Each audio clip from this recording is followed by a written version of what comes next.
This is VRN, your trusted leader in e-motorsports.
All right, Vigilante Nation, welcome to Darlington Raceway for this evening and tonight race at the track Too Tough to Tame. This is round 9 of the VRL Premiere Series. My name is Alan Vaught, along with Ricky Wittenberg in the booth, and we'll be bringing you all the excitement and racing action tonight. With a bonus, we'll be bringing you a power ranking segment as we enter the final 4 races of the regular season. I want to talk about, hey, where we see everybody at, how they stacking up, who do we think is going to be in victory lane come the end of this season, going into the playoffs. So with that, I'm gonna go over the normal things that you guys have come to expect, like session details. Okay, folks. Tonight we have 150 laps, 204 miles worth of racing here. Fuel capacity is at 65%. The extra tires I have over the wall are 4. That means I have 5 total sets. There are no fast repairs in this series. The incident limit is at 25 and 6. And iRacing controls the lucky dog wave arounds and the cautions. So your current championship leaders are the 51 of Dylan Bryant in first, Chris Goins in that 38 machine in second, and Tim Pope in third position. And as promised, we're going to talk about some power rankings tonight. Now, just kind of want to set this up a little bit. We only have 4 races left, so I kind of want to do this now before we get to the playoffs. My rankings are based on these factors: how the season performance and metrics so far by these drivers, my observations of the driver skill sets, not only this season, but in past seasons, what kind of momentum do they have right now, and their experience and performance under pressure. Now, this is only a snapshot in time, and I will do power rankings again at the end of the regular season before we begin the first race of the playoffs. And I do, note this please, I reserve the right to amend my picks after tonight based on the overall regular season performance. Now, once I set my power rankings going into the playoffs, I will not change those at all. And we'll see how it works out if I got it right or I got it wrong. So, Ricky, you haven't had a pre-look at my rankings at all. So we're going to get your reaction in real time. I'll run through the entire rankings. You can take some notes as I run through them and maybe some rebuttals, and we'll get your response along with you in the chat out there. So if you're in there already and you disagree with some of these rankings, let me know, and we'll talk about it. This is supposed to stir conversation a little bit. So with that, here's how we're going to reveal it. As soon as I get set up here on the right. Here we go. Okay, as I go through this, I'm going to give you my top 10 in power rankings, all the way from 10th to 1st, and the top 10 drivers I see right now in the league. I'm also going to give you my choice for the Contender Chase champion. The two wild cards. When I say wild cards, I mean those last two spots, 11th and 12th. Who are going to get in? Most likely, I mean, a lot of these guys might get in on points, but the last two positions getting into the playoffs. And then I'm going to reveal who I have picked to go to the Final Four, those last three races to crown a champion. And ultimately, I will give you my pick for the VRL Cup champion. So you ready to get on with this, Ricky? Oh, yeah, let's do it. All right. So my first choice, or my first pick for the 10th position, is that 99 machine, Albert Anderson. So Albert this season, he's got 13% of the races. He finishes in the top 5, 50% top 10. He's led 3% of the laps total. Mr. Anderson's kind of a tough one for me to call this season. He's super fast at the 1.5 and 2 mile tracks especially, and he's a wizard at the super speedways. The trouble is we don't have any of these tracks leading into the playoffs. If he can make it to the playoffs, he has a great shot to win at Kansas in round 1, and then again in Vegas in round 2. Now in round 2, he's got his nemesis. He's got the Roval, and historically speaking, Albert has struggled at these road courses. So he's gonna really have to maybe dig deep there, get a decent finish, and maybe go out there and win the Vegas race for round 2. If he makes it to the Final Four, we have Talladega, Martinsville, and Phoenix in that round. And Anderson, he's a specialist at those super speedways. So Talladega, he might actually win. But this season, unlike in the past, it's a accumulation of all points across all 3 races to crown our champion. But if he goes out there and wins Talladega, that's 40 points right there. If he goes actually and doesn't have any instant points, that's 42. If he maxes out the day, we'll see how Martinsville and Phoenix goes for him. But anyway, so that's 10th position. Moving on, in 9th, I had that 28 machine of George Rincon. Now, George right now, he's 12th in points at 157. He doesn't have any top 5s this season. He does finish in the top 10 43% of the time, and he's led only 3 laps out of the entire season so far. George is consistent, top 10, top 15 driver. Actually, his average finish this season is 11th. He's intuitive about strategy and instincts, and he's sneaky fast everywhere we go. He just needs to punch in a win to secure his spot in the playoffs and have a shot at the crown. Moving on to 8th, got that number 6 machine of Trevor Robertson. Now, Trevor this season, he finishes the top 5 50% of the time, top 10 67%, but he hasn't led any races so far, which is unusual. He's a former champion. Used to standing on the top step. Trevor's fast everywhere we go, but hasn't found victory lane or the lead this season, which is shocking for a driver of his caliber. He just hasn't had the luck, and things kind of break his way. That said, if this driver gets hot in the last few races of this regular season and he makes it up through the round of 8, the field needs to be on notice, because Trevor will bring the heat into the Final Four. Moving on to the 7th position, I got that 84 machine of Josh Bittner. Now, Josh, this is a good season for Josh. He's been running top 5, 38% of the time, top 10, 50%. He's led 6% of the laps. He's showing glimpses of race-winning speed, like places like at Richmond. I just need to see a little more of that before, I can make him a pick to be a threat for the championship. Next up in 6th, 81, Jonathan Osborne. Now, this kid here, top 5, 25% of the time, top 10, 50%. He has led 1% of the races this season, 1% of the laps, rather. Jonathan's fast everywhere we go. Short, long, road course, it doesn't matter. The kid's just fast. His tendency is to get caught up in accidents, which, impedes his charge for a championship. The number of these incidents has decreased dramatically in recent seasons, and if he continues, Jonathan's going to be a future champion of this league. And 5th, the 14 machine. Where's he at? Right here, Mr. Dustin Eaton. Top 5 this season, 38% of the time. Top 10, 75%, and he's led 5% of the laps. One, if not the best road course driver in VRL. But that's not going to help him in the closing races of this regular season. There's only one road course left for the entire season, and that's the Roval in round 2 of the playoffs. Strong run so far this season. I think he's definitely going. I definitely think he's going to make the playoffs. Question is, will he make it to the round of 4? And if he gets to the round of 8 and wins that Roval, then he's going to punch his ticket. But this is where I currently have him right now, as of today, going into round 9. Next up in 4th, I have Chris Gomes in that 38 machine. The Chris is top 5 57% of the time, 86% the top 10. He's led 10% of the laps this season. He has missed a week, so he only has one drop week left. He's like a late race assassin. He closes strong when he races. Sometimes we don't even notice that he's coming, and if we get to the last 10 laps, where did he come from? You know, and I just have. I think he is really going to make a run at this. Likely going to make the final 4, and I'll reveal my final 4 in just a second, actually. So now we're down to a top 3 here, folks. 89 machine. Now this one's kind of unusual for me because, you know, he's been out the last couple of weeks, and good enough that is. In the 89 machine. And let me see if I can find some of the notes I had on him. Okay, yeah. So Craig, you know, 83% of the time he's a top 5, top 10, 83% of the time. So basically top 5, 83% of the time. He doesn't have top 10s. He doesn't finish 6th to 10th.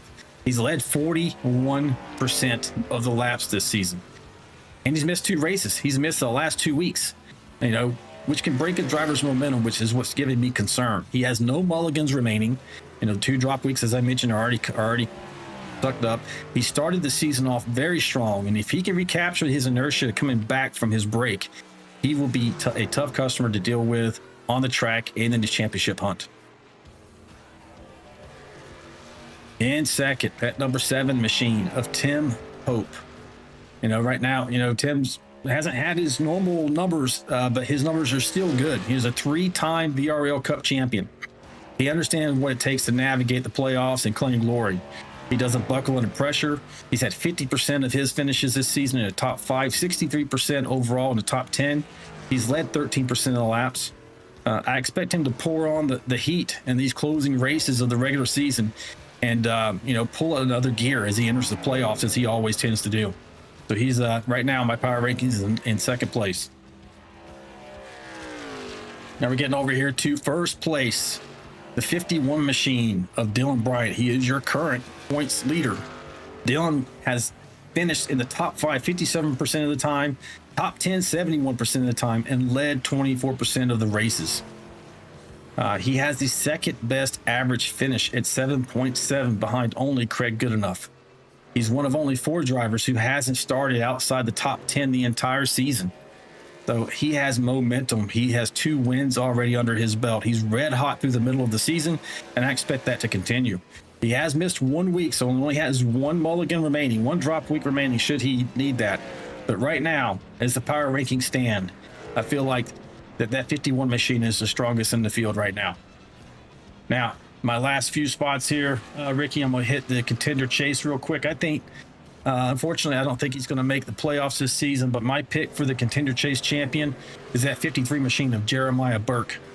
I think he's going to bring the heat for that second tier championship there. And then the wild cards, I mentioned that earlier. My wild cards for making the 11th and 12th spot into the playoffs are the 13 machine of Andy Player and the 023 of Scott Roney. Now, I do have the 68 listed here because he just won this past week, and you know, unfortunately, and it's Dustin Wade in the 68 machine. He's a winner in the league. He should make the playoffs as a winner, but right now he sits 26th in points. He's got some work to do to get up in the top 20 to be eligible for the championship. Now, if he does that in these last 4 races, he will automatically be in. So those are my wild card picks there. And then, so finally, my pick for the final 4. Who's going to make it all the way to those last 3 races to crown a champion here for the VRL Cup? I'm picking the 7, the 14, the 89, and the 51. So that's Tim Pope, that's Dustin Eaton, that's Craig Goodenough, and that's Dylan Bryant. And then finally, who do I think is going to be the champion? Tim Pope again. Tim Pope becomes a 4-time champion. So, Ricky, I toss it to you now, man. That was a lot of information, I know, but what do you got to offer? And the only thing I can say or think of looking at those power rankings is how many drivers are not in the top 10 right now that I think definitely could easily make the playoffs. And if they make the playoffs, could go a long way. You've got Jack Dixon, Mike Adamson, Player. I know you've got him as one of the wild cards, but I think he's going to be solidly in the top 7 or 8 because these tracks coming up, I think he's going to run good tonight at Darlington. He's actually on top of the board right now in practice. And I think worldwide in Bristol, New Hampshire, all those tracks suit him. So I would probably put Player up much higher. Trevor Robertson is a former champion.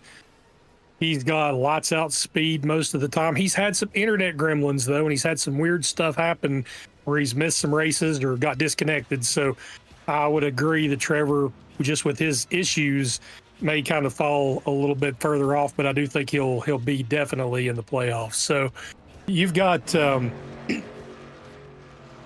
your top 4, it's pretty accurate, I think, on the power rankings and the 4. And Dylan, buddy, I love you. The one thing I'll tell you, you're going to make it definitely to the playoffs, obviously, as high as you are. And as long as you don't have any problems at Kansas and you can skate through there, you got that Charlotte Roval coming up. And I know you don't love the road courses. So if Dylan can put together a decent enough race at the Roval and can get to that last round, I think he's got a heck of a shot. But, man, he's got to get to that last round. So these guys that are going to all be fighting for that spot, they're really going to be having to lay some laps down at the Roval, whether they like road courses or not. Yeah, it's no doubt. It's about strengths and weaknesses, right? You know, you got to minimize your weaknesses as much as possible. I think that's great advice for the 51. He's got to focus on it. You may not, there's things that we don't, inherently enjoy at certain types of racing, maybe. But man, if we want to stand on top of Mount Rushmore at the end of the season, we got to do those kinds of things. And, great points. 13, a former champion. Absolutely. The 6, a former champion. Those guys know how to get it done. We'll see how well this ages. And again, this is not scientific. This is just, hey, take a look at all the stats. You heard me kind of talk about the stats a little bit, but then I also put in there, hey, what do I think is going to make it, make the difference in the end. So next time we do these, maybe what we'll do, Ricky, is at the end of the season one, we'll have 2 slides, one for my power rankings and then one for yours, and we'll compare notes. And we'll also see how mine's aged. I'll have a little asterisk next to each one of them and tell you who was where when I ranked them this time. Yeah, sounds good. Because once they get to that last round, it's not a one race shot anymore. There's 3 races, I guess, to determine. So it's Talladega, Martinsville, and Phoenix combined points. And Talladega and Martinsville are both such, unknowns, especially Talladega. I don't know what's going to happen when they get to those the final 4 on those final 3 races. But from the eyeball test so far this year, as long as Craig Goodenough makes the races, he's had the speed, and he would be my horse right now. But it's hard to bet against my guy Tim Pope, several time champion and one of my drivers. And I know Tim is always consistent no matter what. So, Tim, Dylan, they're all good. And Chris Goins, it's his first year in the VRL series, and he has shown week in and week out he's very consistent. So I think the most interesting thing coming down to these last few weeks is who's going to get into the playoffs, because we got so many good drivers. There's going to be really good guys that's going to miss the playoffs. Yeah, for sure. And I'll tell you, folks, just looking at this, these guys did not make it easy for me to even sit there and look at the numbers. It's so tight, really, in so many ways. Super tight. And as you get closer to the top of this power rankings, especially, even at the bottom, and on the second half, 6th to 10th, and that down to 12th, you mentioned a few guys outside the top 12, maybe win their way in, maybe point their way in. There's definitely an opportunity for that. These guys have really done a great job this season to be competitive and consistent. And I love the fact they're making it hard on me to sit here and trying to pick who's going to win this thing. I think that's good for all of us. Yeah, and I really think there's with Bristol and New Hampshire, with those kind of tracks coming up, and Gateway, Mike Adamson is one of the concrete kings. He's going to have a shot to win every one of those races. And so is Jeremiah Burke and Jack Dixon. Those 3 are going to be up front at all those races, I think. So any of those guys could, jump up into the top 12. Yeah, for sure. So we'll go ahead and transition over now. They're in qualifying, folks. You have not missed a thing. Thanks, Ricky, by the way, for the feedback. We will definitely put our power rankings up before the beginning of playoffs, and we'll get back to that. We'll switch over now and take a look so you can see they are in qualifying. They got a few more minutes left. They only had 5 to go there, but while we're waiting for them to do that, let's get a check on your weather. It's like 75 degrees overall, 60% dew point, partly cloudy with only a light 6-mile-per-hour wind there. It's going to be cool tonight. It's going to be nice. I mean, this race is evening into night like it is in reality. Normally, I don't know that we get the beautiful shots we saw on camera this past week, Ricky, in real life. I wish we did, because I really love this race in the second half of the real life series, just because of the time of day they run it in. Yeah, it always looks great on camera at Darlington at night with the sparks flying and people sparking off the wall almost every lap. So it's definitely a sight to behold. As you can see, some folks right now, Pope right now has the top of the leaderboard at 28.9, with Robertson right there behind him with 0.06 behind, Bittner at 0.13 behind him in third, Welch up there 0.14, Bryant 0.15. I mean, these guys we just talked about, good enough at 0.19. Super tight field. I mean, all these guys are fast, as you can tell, all the way down to 10th. You're talking not even 0.3 of a second separate them.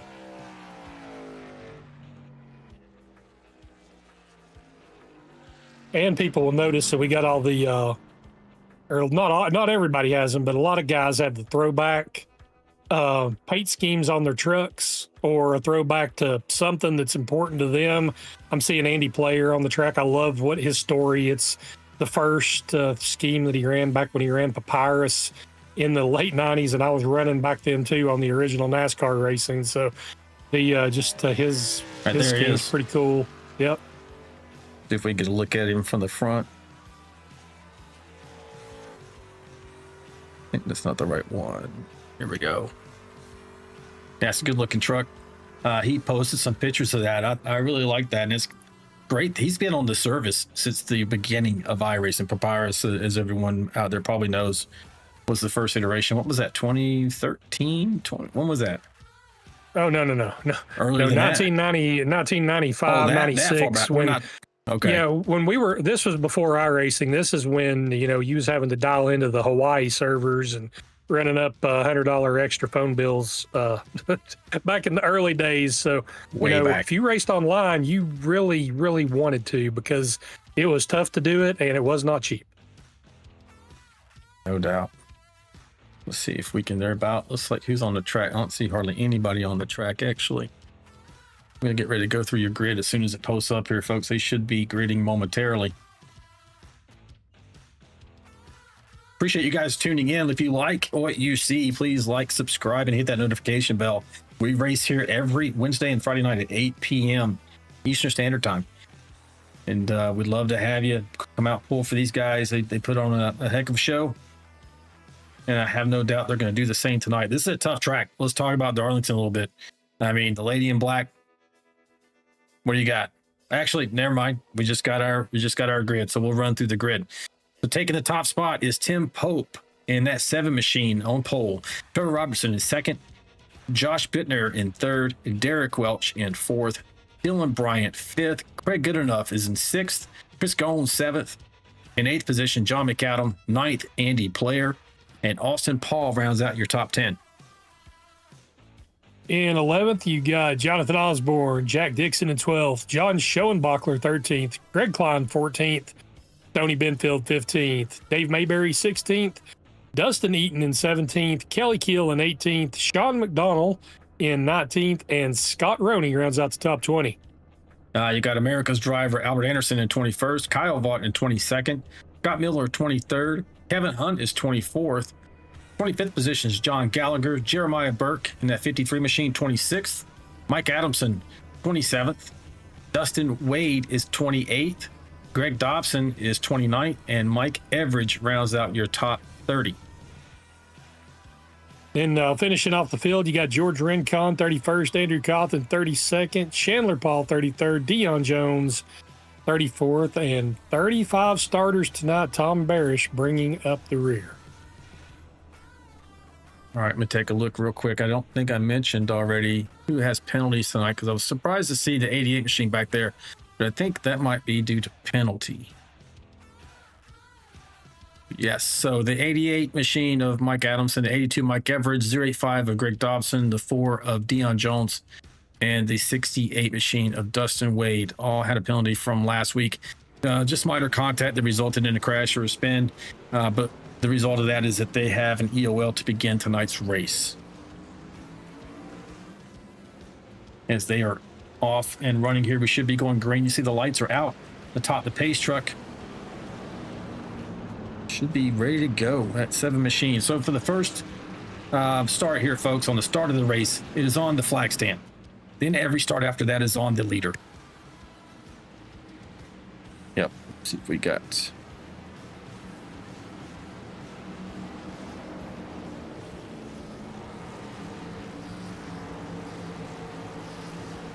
Pace truck's going to take them into 3 and 4, and you should see it duck off there. It's a hard pit road here too today. This is going to be something interesting under green flag at how well these guys can get on and off pit road. It's probably one of the most difficult ones on the service. Hang on, we're not going green. Oh, they've extended it by 1 lap here, looks like. Yep, lights are back on top the pace truck. Yeah, and to speak to pit road, there's, I would say, a better than 60-70% chance we'll see green flag pit stops, because Darlington is one of the tracks where if you wreck off the track and you spin low, which Darlington typically you do out of the corners, it doesn't throw the caution in iRacing. So there's going to likely be a lot of spins that will not bring out a caution, and so we may see the green flag pit stop. So I hope they've been practicing coming into the pits, because it is tough. Yeah, I definitely want to see it. I want to see that strategy come into play and how well these guys are able to get on and off pit lane. So don't pay attention in the scoring tower there, folks, saying 2 of 150. The race actually hasn't begun once we cross the start finish line. That will reset to lap 1 as we're headed down the back stretch now. Lights are out again atop the pace truck. We should go green this time.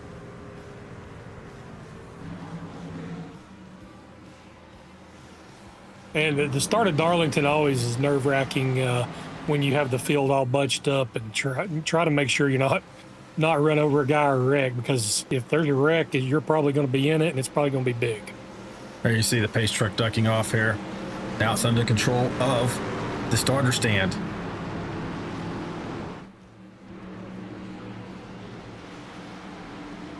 Green flag, green flag.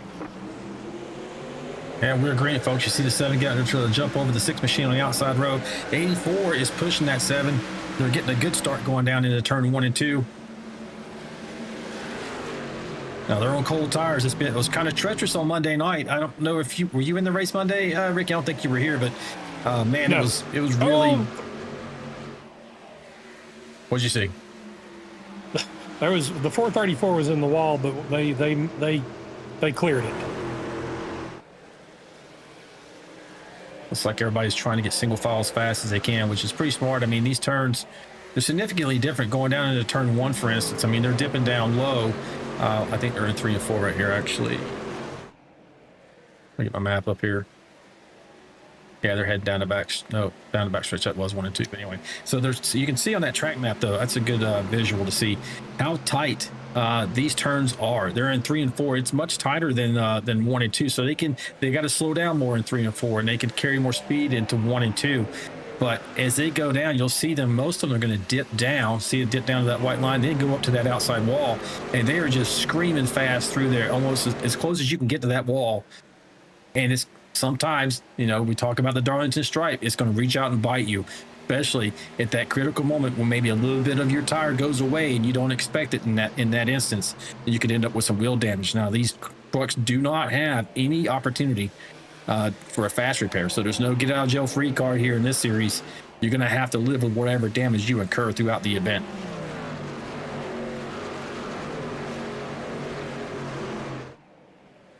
You can see right now we kind of settled in. Trevor Robertson's trying to chase down Tim Pope there, see if he can get around. He's right there on his rear deck. You got DW Derek Welch in the 21 machine in third, Josh Bittner in fourth, Craig Goodenough is your top 5. If they kind of keep it clean here for a few minutes, Ricky, we'll go back and we'll run through the field so you guys can see where your favorite driver might be running. Well, there was a dust up there. It looked like almost between Kyle Vaught, Kelly Kill, Dustin Eaton. They sorted it out, but it was hairy for a minute. Like Kyle's running a Wrangler or a throwback scheme there. Good looking truck. Yeah, he qualified, I think, 22nd, somewhere in the 20s, but I think he was in the top 5 in practice, so he definitely had the speed. So I would imagine he's going to be headed toward the front.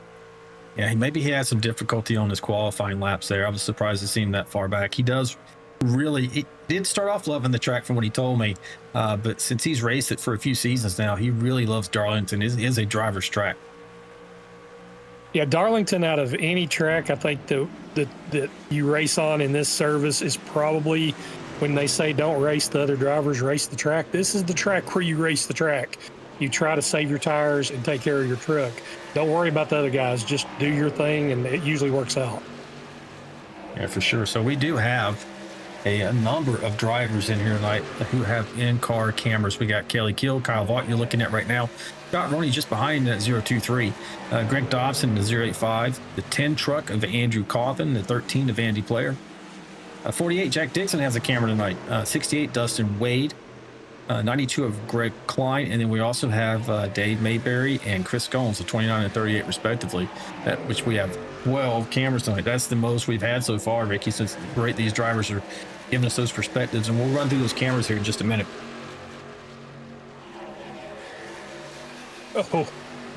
There's on the backstretch, Austin Paul got turned. Looked like he got with the Player, but they saved it. It was tight, very tight. Here we got him on the screen now. Austin Paul right there in that 3 machine, followed by the 13 of Andy Player. And that's going to happen here. You know, it's so hard to pass, especially the older these tires get, the harder it's going to be. Track position is king here, and you know, depending on how the cautions fly tonight, if they don't fly at all, and you're in the back, you got a lot of work to do. But if you get the opportunity to catch a caution just at the right time, you know, maybe through a pit cycle and it throws you to the front, you better try and hold on to that track position. And as I get these cameras set up, Ricky, you want to give a check on the chat to see if we got anybody out there chatting us up? Oh yeah, we have Albert Anderson cheering on Albert. We've got Dylan Bryant.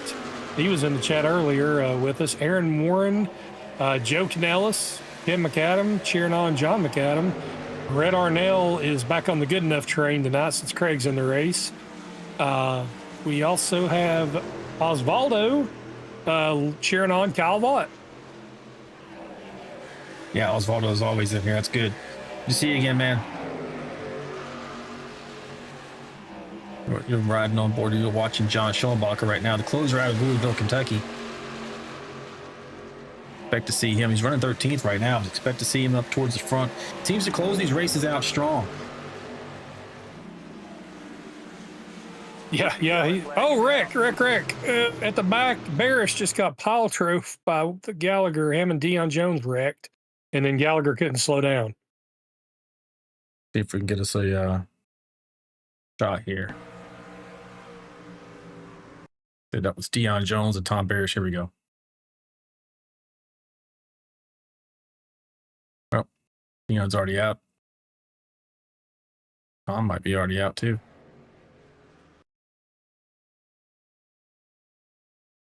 It looks like it was lap 11, right as they crossed the line. I'm on the 35 right now, Tom Barris, I think, because they're blinking. He blinks right there.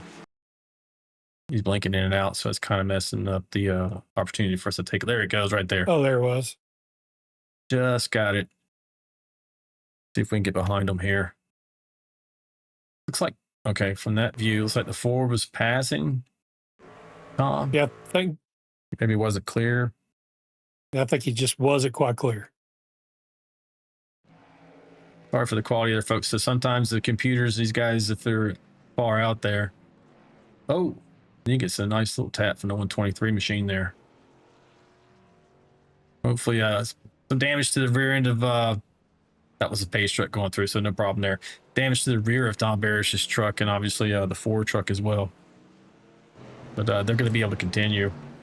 Now, I will say on Monday night, I raced with these guys just to get a feel for the track. I had a little bit of left rear damage, Ricky, and man, did that thing just get... Oh, no, what happened there? Oh, on lap 12, I was about to say, under caution, Tim Pope got wrecked by Tion Jones trying to come back around. Let's see if we can go find that. Or see that a little bit better. Where's Tim? Wow. Did not expect to see that. Okay, so Tim had to lead. And he tore Trevor's rear bumper off too. So Robertson's truck is in bad shape, and Pope's truck's probably not in much better shape. And that was the top two drivers. What happened there? Oh no!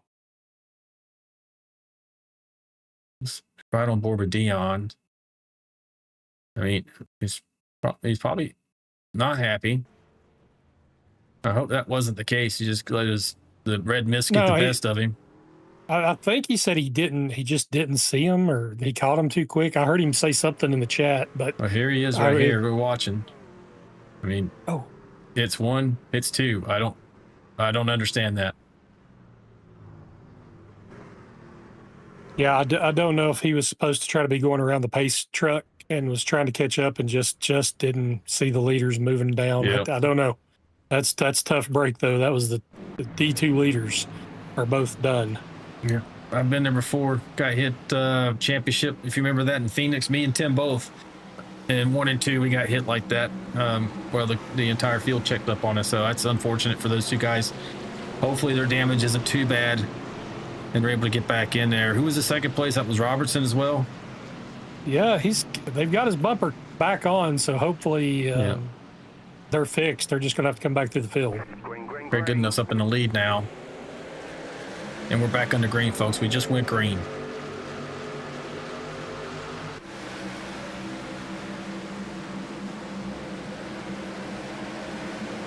Oh, a little bit of 21 and 84 dancing there. Dylan Bryant smokes the wall out of turn 2. 84 of Josh Bittner there, staying in front of Derek Welch in the 21 machine. Hey, the Provacs in the chat, they're saying, hey, Mama Lori, Ashley Osborne. Hi, Miss Lori. Hey, they're also saying, great night for VRL Racing. Let's go 16. Miss Edith, I don't know if you read that one already. It says hello to Lori as well.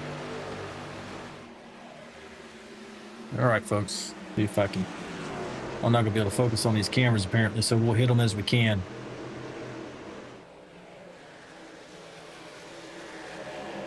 Let's start off with Kelly Kill. Where's he running right now? Let's see. Kelly is in the 20th position. See right here, this looks how crazy. Look at guys, somebody, so it's like a 023 getting the wall a little bit there. Kelly gets underneath him. It's just so sketchy. Whenever you're in that position and you see someone touch the wall, you don't know if they're going to pull off or peel off. It's going to release them, get right into you, and you really have nowhere to go. This is like a one groove track, essentially. Yeah, it's really interesting too. I'm looking at your monitor there to see Kelly's view, how the drivers actually their field of view. Like, I know everybody sits differently. And for me, Kelly's sitting way back. That's way further back than I sit when I'm driving. So that's interesting to see how these other guys sit. Yeah, that's a good point. I don't sit that far back. I'm kind of up on the wheel. I noticed even my everyday driving, I seem to be closer to the wheel than I used to be since I just started iRacing. Yeah, I like being in the windshield. Yeah, even Lori, she even pulls it up a little bit. I'm taller than she is. She pulls it up closer, or excuse me, backs it up rather, so she can drive the car. Anyway, so we'll get another look at these next cameras here. That was Kelly. Now we got, let's see if we can find them. 023 machine of Scott Roney. God, where are you? He's in a 20th position. He's right there actually with Kelly. I like his setup here. Check out he's got the ambiance going on there, kind of blue, calming blue shades there around him. It looks like he has either an ultra wide or maybe triples. Is that like triples to you or ultra wide? I can't tell. I can't really tell, but I like the view that he's got out of the right. Like, when I'm further up, I can't see what he's seeing on the right side. Being able to see those trucks to either side's a very good advantage. Yeah, he can definitely see out, just behind the A post there, which if you had just a regular single monitor, you wouldn't be able to see that without having a button program to look left and right. So that's a definite advantage for him. That's a 023 machine run there, kind of in his own little bubble. Not really anybody right on him. He's not right on anybody. Down to the Rick, Trevor Robertson, Rick, Dustin Wade, Burke.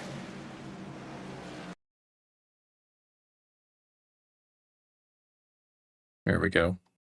It all started with Kelly Kill and Albert Anderson, maybe right in front of it. I don't know. They all checked up. We're right here with Dustin Wade. Let's take a look here. Yeah, Kelly's right there. But Kelly was slowing up for the Napa machine in front of him. Oh, and then that just, right there, that critical moment when you enter in the corner, 68 had to hit the brakes and it just shot him up into the wall. And like I was mentioning before, it could just bounce you off like it did there, and he just ends up getting turned. It's like a one truck deal, though. Yeah, it looks like hopefully Wade's not tore up too badly. He don't look like he hit that hard. Let's see if we can get a quick chat with him.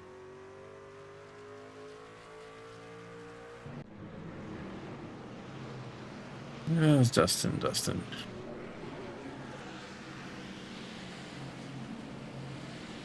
Trying to find him, make sure he's not in the pit lane. Here he is.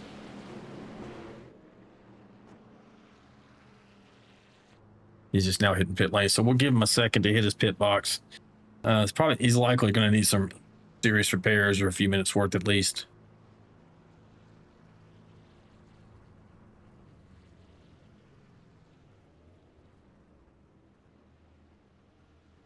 Hey, Dustin Wade, it's Alan and Ricky in the booth, buddy. You got me. Hey, Dustin Wade, can you hear us, buddy? I can see him talking, Ricky. Can you hear him? No, I do not hear him, so he must have an issue with the Discord. Yeah, pull him out. Hey, Dustin, it's Alan and Ricky. You got me, buddy? Oh, can't hear him. No. It's unfortunate. I'd like to get a word with him, see what how it felt from his perspective. You see him there on the camera. It's like he's trying to mess with it. Definitely sitting there for a bit, getting those repairs done. Wishing him better luck as he goes on through. Say again? All kinds of stuff going on. I think I just heard Tim Pope say that he went down the wrong pit road. Not hard to do. I've done it before here. When I first started racing here. Oh, yeah. It's very easy to get disoriented at Darlington, too. The turns are so different. If you're not really paying attention and you kind of zone out and you think you're going into one turn, but you're going into another, that'll definitely get your attention. Yeah, absolutely. I've been ran over by somebody thinking they was going into a different turn. And it was funny after it was all over with, but it wasn't funny at the moment it happened. We're about to go green again. Look, we got a new leader, Jeremiah Burke, in that 53 machine, his Toyota Tundra, with the outside row being led by George Rincon in the 28 machine. So we have some new players, like I mentioned. These yellow flags can really shake up the running order, and we'll see how it works out here.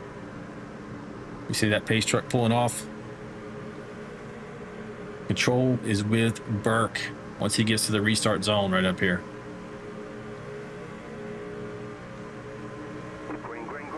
This is interesting with the old tires up front.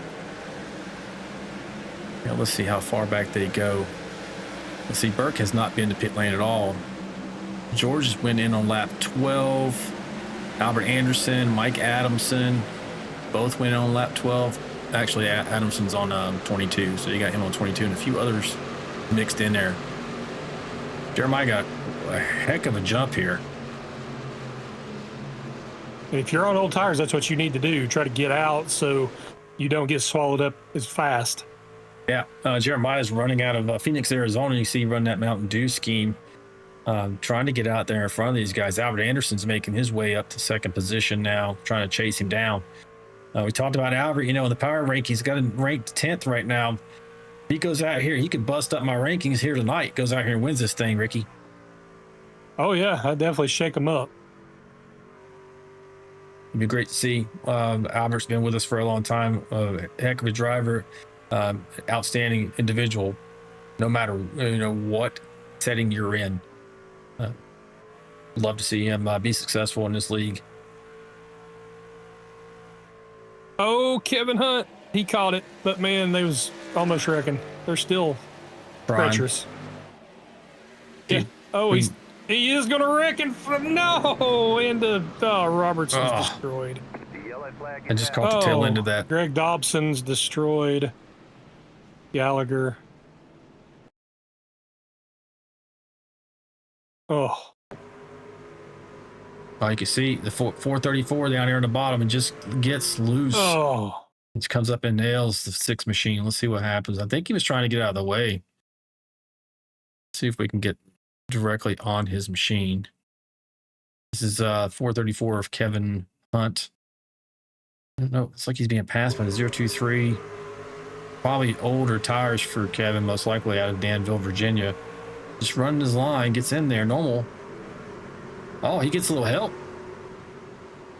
A little bit of help. 023 pushes him. He gets down there, but then there's no grip down here, folks. At the speed he's going, he's just trying to hang. You can see it. He's just trying to hang on to it. And unfortunately, others got caught in that. But that began with a little bit of a nudge from the 023. Man, that's twice I've seen the 123 just come in there and nail somebody. Yeah, I think that one may have done him in. That was a pretty big shot. And Trevor Robertson takes another big shot. I think he's had the worst luck of anybody in VRL this season. He's had it rough. I think John was probably just didn't know which way to go, figuring the 434 might go back down the track. Generally, in most places, especially banked locations, you can say, okay, if I aim for them, they're going to slide down.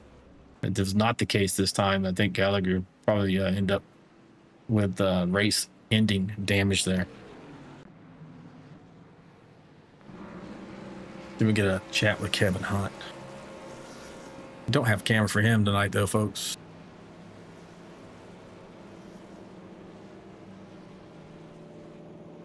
Kevin's with Team Tang.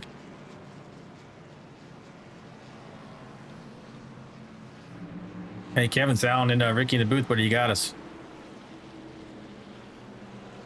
Kevin Hunt. What's going on, man? Hey, buddy, we saw you go into the corner there. It looked like you had it under control. Got a little bit of help from the 023 down low, and then it was just it looked like you were along for the ride in that low line, no grip. How was it from the seat of the truck? Exactly like that. Like the tires went to ice. Yeah, it looked like you were working, swatting flies in there, trying to get that thing back under control. And you could see the trail of rubber you were leaving there, and unfortunately ended up in the outside wall along with the 6 machine and others, man. How bad is your damage? Looks like you're missing your rear end there. I don't know how many minutes of damage you have left. As soon as I can get back off the track without interfering with anybody, that's the exact plan. Hit the pit and see how bad the damage is. All right, buddy. Well, we just want to get a quick word with you. Appreciate you talking to us. I know you got some work to do.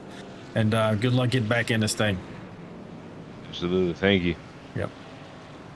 Yeah, he sounds a little deflated there. I mean, he has to be. He was just riding along trying to survive, and then and then fighting for his life almost down coming out of that turn. You have a new leader. Albert Anderson is in control here, folks. We know the Albert Anderson clan's out there, Edith, and all of them. I think all the Andersons are out there cheering on Albert tonight.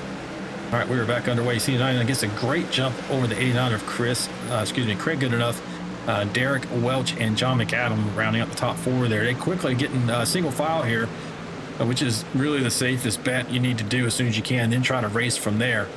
Looks like the 89 is not going to be content with this hanging out. He's going for the lead right now. You got Anderson out there. He's on. He hasn't gotten tires or actually went down pit lane on lap 12. I don't know if Craig maybe got tires at lap 22. He was last on pit road there, along with Derek Welch at 22 as well. Looks like they're much faster, so I'm betting they got tires.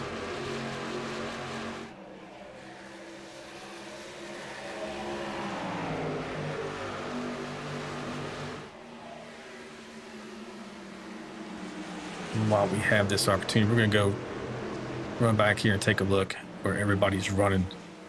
Right now, we're going to ride on board with Trevor Robertson. He's running 27th, down 25 spots from where he started the race in second position.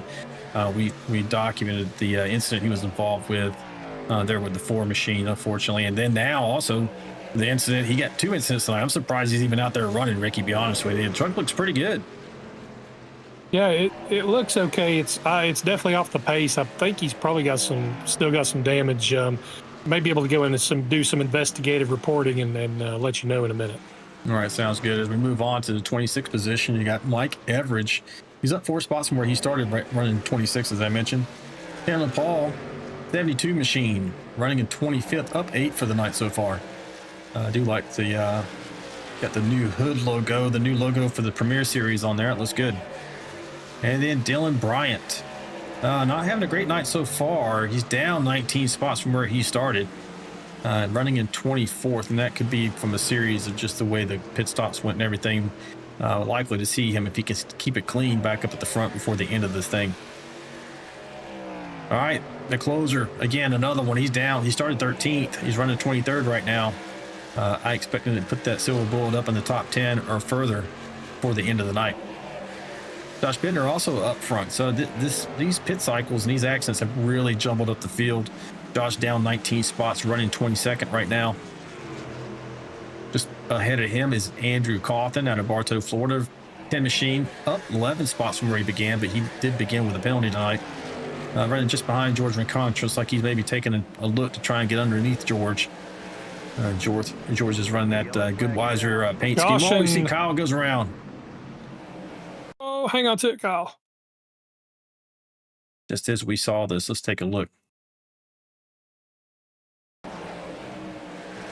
Oh, Mayberry just drove through him. Looks like he might have got some help. Let's take a look at that. Mayberry probably on fresher tires. If I take a look, Mayberry was last on pit lane at 22. And then I think there was a checkup in front of Kyle. Kyle was on 22 as well. So yeah, Kyle's right there. There's like 4 trucks running there.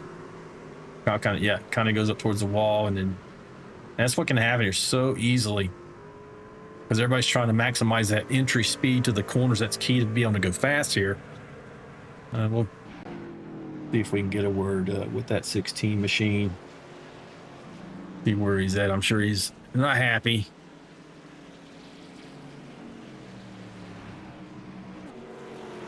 Rear end damage. He punched in pretty good on the rear end there, but otherwise, looks like the fenders are still on it. Let's let him get on pit road here before we pull him into the chat.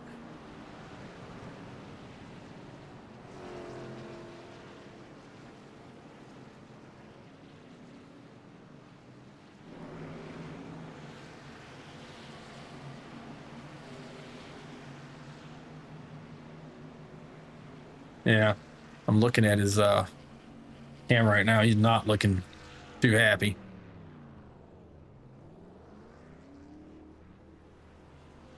Hey, Kyle, it's Alan and Ricky in the booth. Buddy, you got us? Hey, howdy, y'all. Hey, so we kind of saw that in real time happening right there just outside the frame, and we took a second look at it. How was it from inside the truck? What happened? I feel like the truck just popped up in front of me out of nowhere. So I had to check up kind of hard, and old Mayberry was behind me, like, right behind me, so it was no fault of his, and I saw it in my rear view too. The second I checked up, I looked, and I was like, oh, here we go. So luckily it was only 25 seconds of damage. I'm coming back out now, so it's all good. Oh, 25 seconds. Your rear end's pushed in pretty good, so that's good. 25 seconds, hey. Yeah. Yeah, that sucks, because I was really fast in practice, and I hit the wall on my second lap of qualifying. That's why I had such a bad starting position. But yeah, I feel really good. I feel fast. I keep inching right there, close to the top 10, just right outside of it. So try to be patient now. I think I've been going kind of hard, so I'm Yeah. gonna try to calm down. But Now I we love this track. Yeah, we talked about that. I was basically speculating that you had hit the wall in practice because you were fast here or earlier, and we knew that, and that's exactly what happened. And yeah, if you can just be patient, man, you get back up there. As Valdo's out there pulling for you, you can't let him down. You know what I'm saying? Que lo que, my guy. Que lo que, tigre. So, hey, Rick, you got anything for the 16 before I let him go? Yeah, Cal. Don't save your tires now. You just burn them up spinning out. So be careful with them here on this restart, and get just keep them under you until you can pit again. Copy that. I'm gonna try. I got 21 more laps about on these tires. What I'm thinking I'm gonna have to do, really. Go get it. We'll see. Thanks, y'all. Yeah, thanks for talking to us. Yes, sir. And that was your 16 machine. Green, green, green. Kyle Vaught. We're back underway. Craig Goodenough is your leader. Derek Welch in the 21 is second. John McAdam third. John's having a great run so far tonight. Chris Gomes fourth. And then you have Jonathan Osborne's made his way up to the 5th position. Jonathan's is looking good here, up 6 spots already tonight, running a white Daystar machine. Trying to change that out only from the last one he had. So far, so good. Everybody's trying to get single file. Kind of key to this track. You can go racing, but I'd rather be single file than go racing.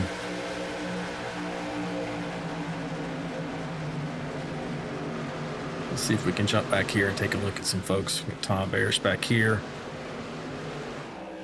Tom's running that 35 Tide Ride throwback scheme. Good looking scheme. Right now, he's up 7 spots from where he began the night. Running in 28th. Go ahead. Nice to see him with the sponsor. A little bit of color on his trip.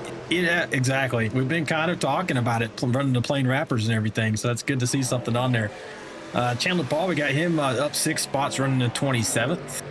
Trevor Robertson having a rough night so far. We'll see if we can rebound. Down 24. He's in 26 right now. We just talked to Kyle Vaught, running there in the 25th position. Jack Dixon, you can see right there in this, man, this is a mess right here. This is a lot of hard racing. These guys are going to have to work this out. Might be where our next accident come from if they're not able to get single file here. As you see, it's pretty tight. The Jack's down 13 spots, running in the 25th position, going around the 01 machine of Kelly Kill there, you saw. And Kyle went with him. Then John Schoenbach, we talked about him getting the silver bullet up to the front. Mike Everidge, up 9 spots from where he began the night, running 21st. He started in the back for a penalty, so it's good progress to see if he can keep that up. Dylan Bryant running, let's see, up in 19th now in the 51 Superman machine. Let me just check something here. I think I got some noise. Yeah, I had one of those cameras unmuted. And that can be distracting. So, okay. So there's Dylan Bryant. Andrew Koth in the 10 machine just in front of him, running a throwback Busch beer scheme.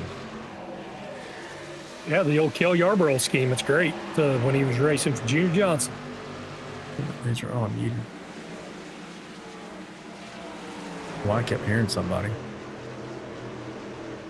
All right. Continuing on, Dave Mayberry involved in that incident you saw just a minute ago in the 29 machine.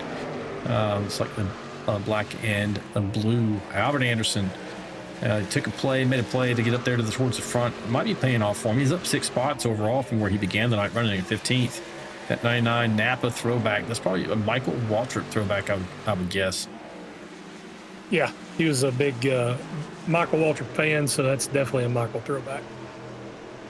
Jonathan Osborne, as we mentioned, running there in that white machine there, 81 Daystar.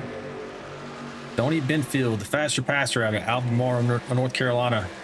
Tony Benfield is running right now 2 spots up from where he began in that 75 machine in 13th. Just behind Scott Roning in 023, up 8 spots overall, running 12th. Keep seeing smoke, keep thinking. But it happens here. I was running on, I kept seeing smoke coming off the side of somebody's truck on Monday night thinking, oh, here comes a wreck, but it's just them scratching that wall, man. Jeremiah Burt, Phoenix, Arizona, running a 53 machine. He's up 15 spots from where he began. He also had a penalty. It was a carryover because he wasn't here last week. That's why I didn't mention it. But up 15 spots, running in 11th. Incredibly good recovery for him. I expect to see him fighting for the win for the end. Tim Pope down 9, but that's a good recovery for Tim considering that he got hit from the lead there, had damage, back up in 9th position right now.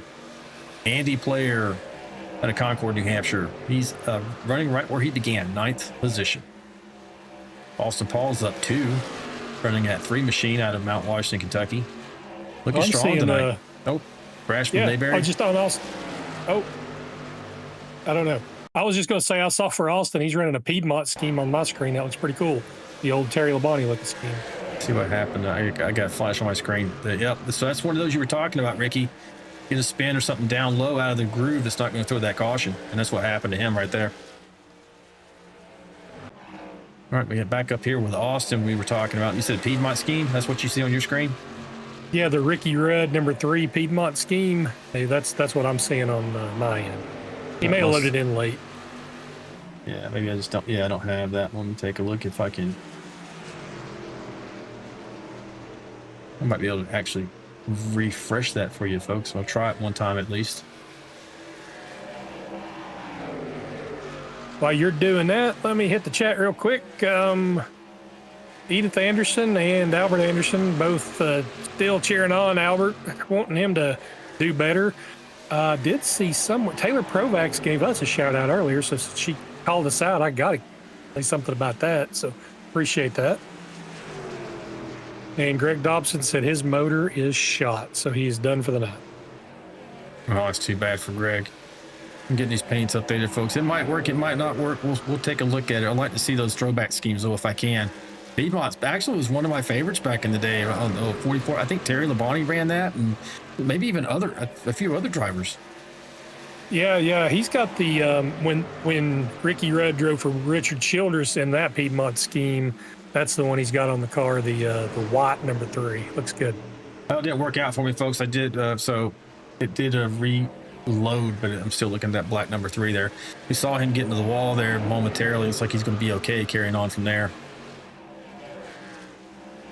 All right, so we just saw Tim actually make a pass. So Tim must be running on some new tires there, making a run back to the front. What'd you see? Oh, I just saw 92 get in the wall. The 81 and the 84 made some contact, but they saved it. Let's get back. We got a few more here. So Andy Player, mentioned him already. Mike Adamson. Mike's up 21 positions. You called him a concrete king earlier. These concrete tracks, something about them. Mike is just really fast on them. I'm talking here, Bristol, Tennessee.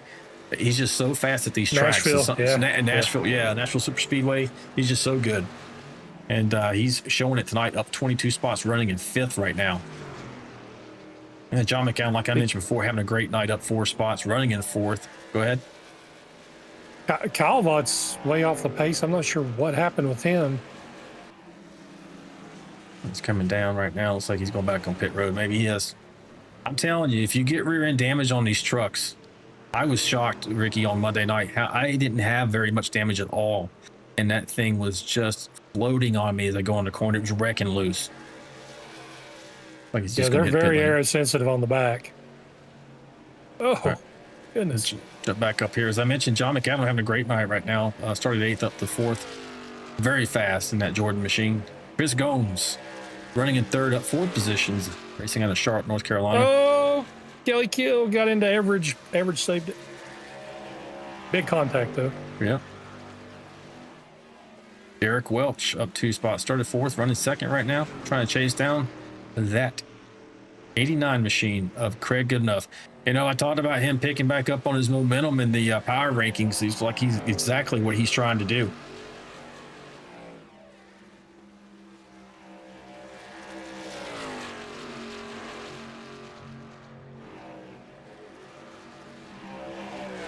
Oh, you see how loose he was coming out of that corner, though? Yeah, he's driving on the ragged edge. He's working that right rear tire. These 3 trucks on a really good breakaway, as you can see from this overhead blimp shot here. You got Craig. He's followed by half a second with the 21 machine of Welch. Gomes in that 38 machine by 0.66, and then it's 2.5 seconds back to McAdam in the 47 in 4th. So these guys are trying to run away with it. Craig's trying to run away from second and third place here. Let's see what kind of advantage all these guys been on lap 22, so they're on the same tires. We're speculating, obviously. If they all got tires, then they're on the same wear pattern. And Craig's just doing a little bit better job of saving his stuff and being fast all at once. That Bass Pro Shops, that's a good look. And I don't know if that's a throwback to Martin to Martin Truex Jr. or not. I think he runs this truck normally, doesn't he, Craig?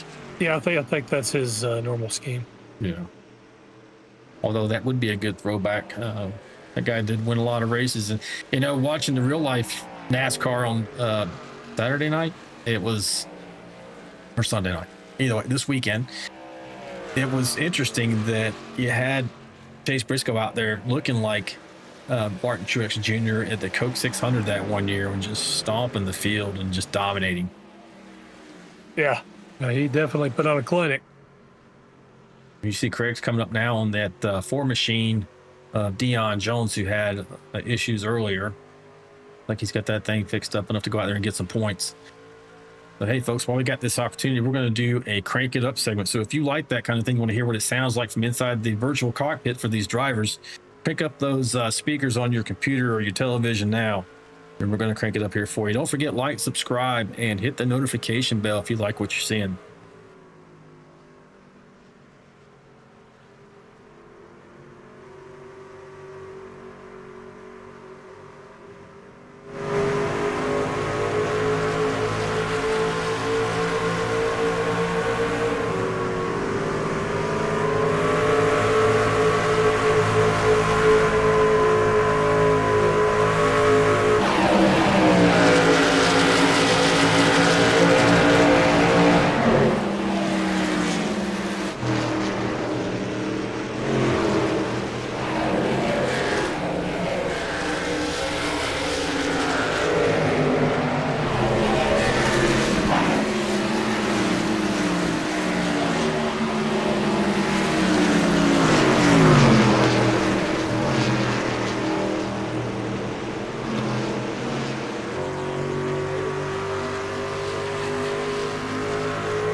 I don't know what happened here, but it looks like 89 machine off the pace. I don't know if he hit pit lane. Did you happen to catch that? He did. They're starting the green flag pit stop cycle, which if they're making it 42 laps, watch for Albert Anderson and Dylan Wright, because I think that they could make it on one less stop than everybody else. All right, we'll see if we can get a look at some strategy calls here. 65 laps into this thing. Adamson's in the lead now for the first time tonight. Up 26 spots from where he began racing out of Sanford, Florida. Doing a great job. And we've had some technical gremlins tonight, Alan. Dustin Eaton had dropped due to connection loss here while we were doing the promo there, and Jack Dixon has dropped due to connection or packet loss. So yeah, they're both out of the race, looks like. Looks like we're starting these green flags. That's unfortunate for them. Maybe there is an issue tonight because I had a couple myself as we were getting on. We're watching your leader, Mike Adamson, run down pit lane now. Looks like this is going to be a cycle of green flag stops. Now Tim Pope is taking over that top position. Oh, you just see him getting to the wall there. Pretty sure that's what I saw. Let's take another look. Definitely got a little bit of oh, he's checking his truck now, moving it around. Got Milner, indication he crashed. Let's take a look and see if that was another one outside the groove. Like Scott may be trying to make his way on pit lane here.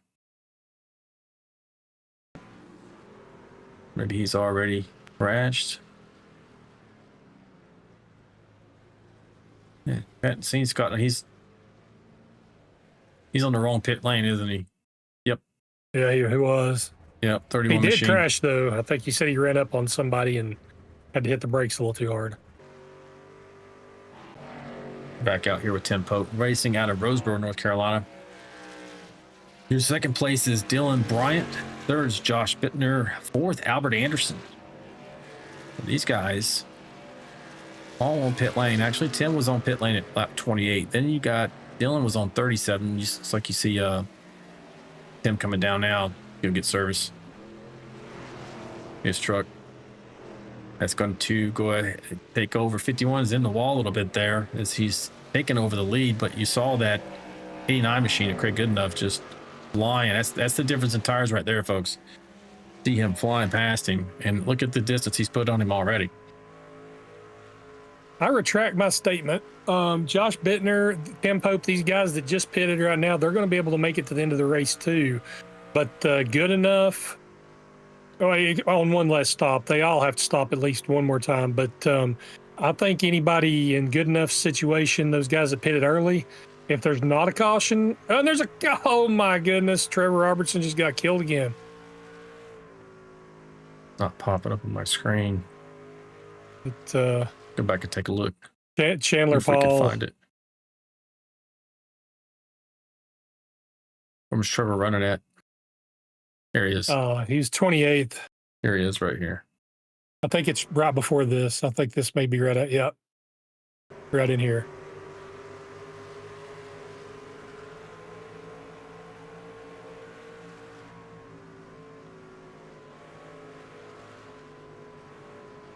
Oh. Who was that on the inside? That 72 is like that Ronnie went down low again. Way low, goes down on the. Don't know if that scared. Yep, he got loose. 72 got loose in that moment. Trevor's not having a good night. Don't know if that's going to end it. Hope he can stay out there and get as many points as he can. No caution came out of that. Dylan Bryant, still your leader. Albert Anderson is in second.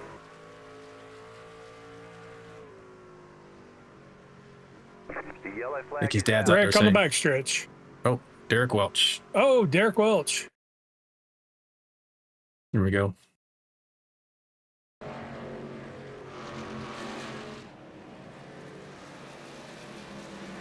Oh, 434. Got a little bit of piece of the wall. Probably slowed him down, and Derek wasn't anticipating that.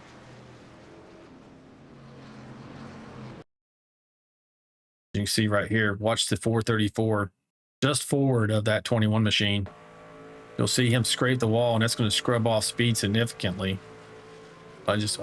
And another truck coming out of the pits there. It's like average. I think that might have been what it was, Alan. He's probably looking at the 82, and then the 434 hit the wall, and you look up, and he's right in your lap.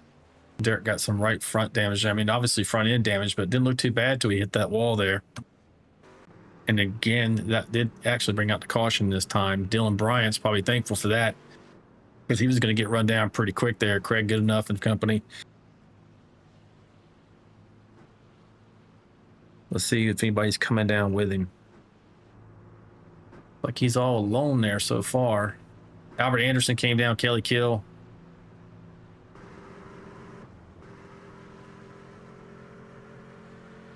Derek Welch is already on pit lane. Actually right there. Austin Paul, Greg Klein. Chandler's already in his box there. Milner's in his box. Dustin Eaton. He's out of the truck though. Gallagher's out of his truck as well, and his stops, and those guys you talked about earlier.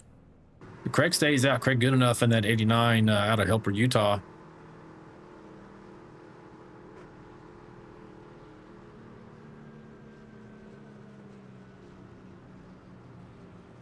Like we lost Cawthon's feed. Let me get a word with that 21 machine.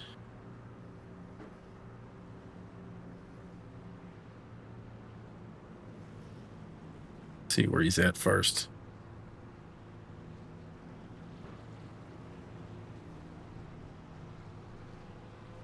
Here he is, running at 20s. He's still in pit lane.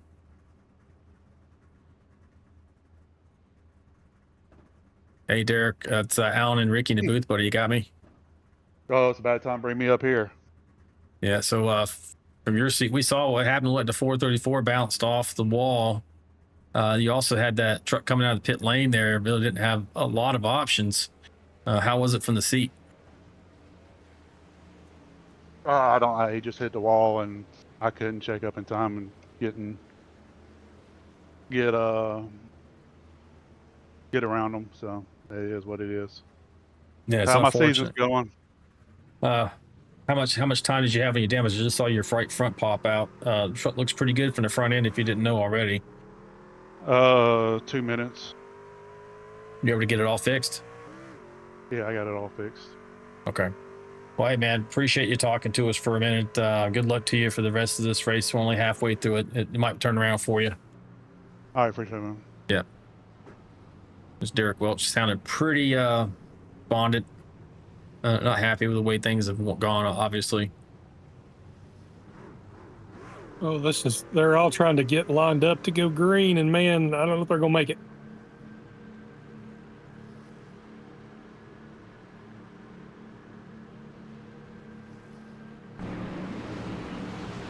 The truck is off. Oh. And we just went green.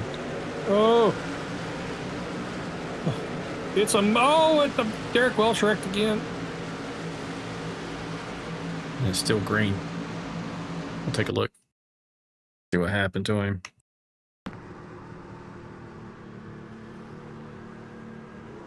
Looks like he's running okay here on the inside line there. Oh. He must have had... But he didn't actually hit anything, which is good. Yeah, he disconnected. Maybe he had a graphical issue or something happened that he had to try to pull off. Right now, you got Craig Goodenough's up there in the lead. He went in 12 laps ago compared to Dylan Bright. He was in on lap 62, lap 74 for Dylan Bright.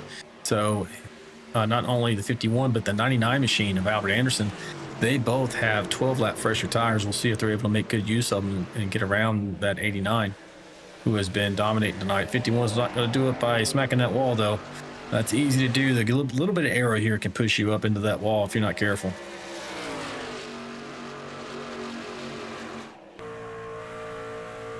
Maybe Craig Goodenough thought he was in a weird spot, but I'm surprised he didn't pit and get the fresher tires to try to stay on the same strategy as Welch and Anderson and Gones. You see that 51 machine getting a good run out of the corner there. I think he's going to take a look at it here now. 1 and 2. It's going to be sketch. Makes it work though. 89, I don't think really went to fight him too much because he was worried about getting maybe getting damaged there. 51's going to drive away here. Go back here. We should see the 99 able to do the exact same thing, having such fresher tires. I mean, we see them go into pits all the time. They just take off. Now, 12 laps isn't, it is a lot here, actually, in my mind. Yeah, two or three laps is a lot. I think 5 at Darlington is enough to make a big difference, or at least maybe about a half a tenth of a second difference. It looks like you're seeing maybe what Albert's thinking, and I would too, is, okay, I have fresher tires, but I don't want to just burn them up trying to get around second place here. He figures he's going to come back to him anyway.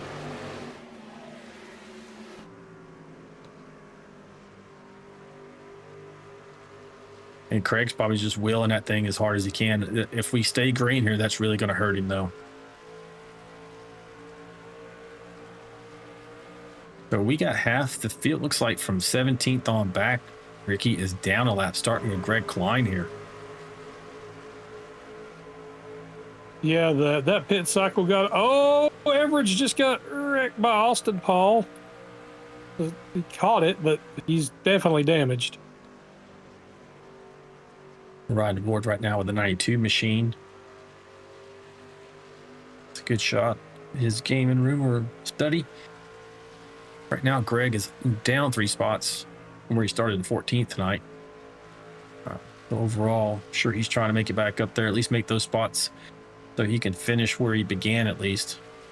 Like he's running pretty fast right now. He was last in, along with most folks, you know, 74, 73. Greg was in on 73. We got a few 69s and 66s out there we mentioned already.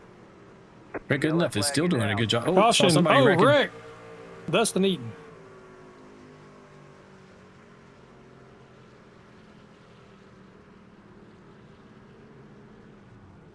Go back, and that's Craig right there. We'll get a look at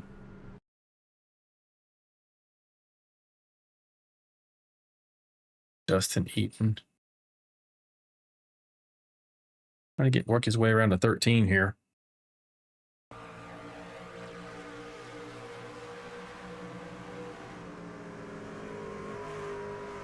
Oh. Yeah, teammates. And then a little bit of net code. You saw that too. Yeah, I think part of it was Eaton was kind of Velcroed to the wall almost, trying to yank it left. And when he finally did, then they net coded just a little bit too. I also saw that Andrew Cawthon had an incident as well. Like he's going to be under caution. Let's see what happens here. I don't know what happened there. Unless he did. He was just checking up and wasn't anticipating it slowing up that fast. Yeah. That was he didn't unusual. hit anything. That's a good thing. It's like Verde in the chat saying that was a little overcorrection. Loving the paint schemes, Lori says tonight. Albert Anderson, I'm liking the new paint. Oh, what'd you say? Mike Everidge just pile drove Austin Paul under caution, and I think that's retaliation for that hit a few laps ago. We got real beef under caution. You see it right here.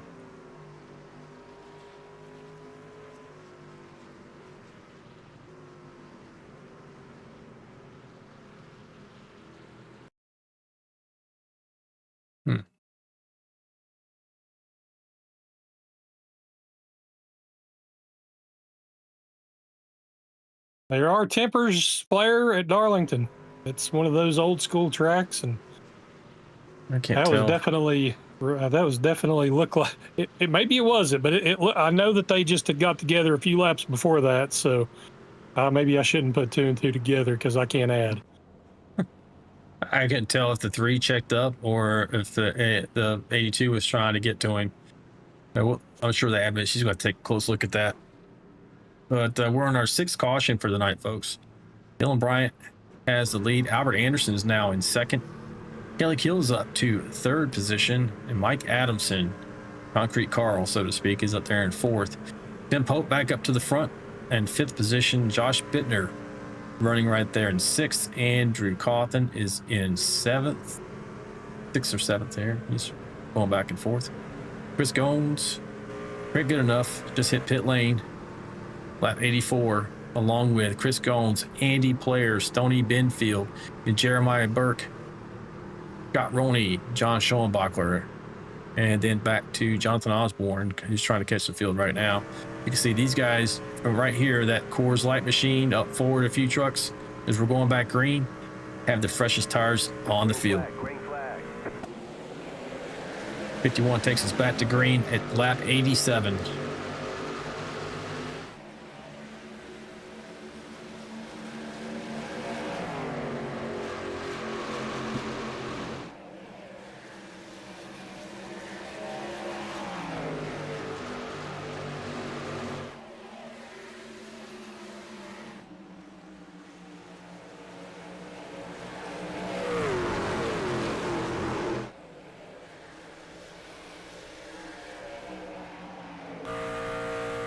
Dylan trying to put that truck in the wind right now. He knows I would be paying attention. I would know that I got a crop of pressure tires in the top 10 coming after me. Yeah. You got to go while you got to make as much ground on those guys before they pass all the other trucks as you can. Right now I'm looking at, let's see, the first truck on the freshest tires is going to be Chris Gomes right here. He's in that 38 machine.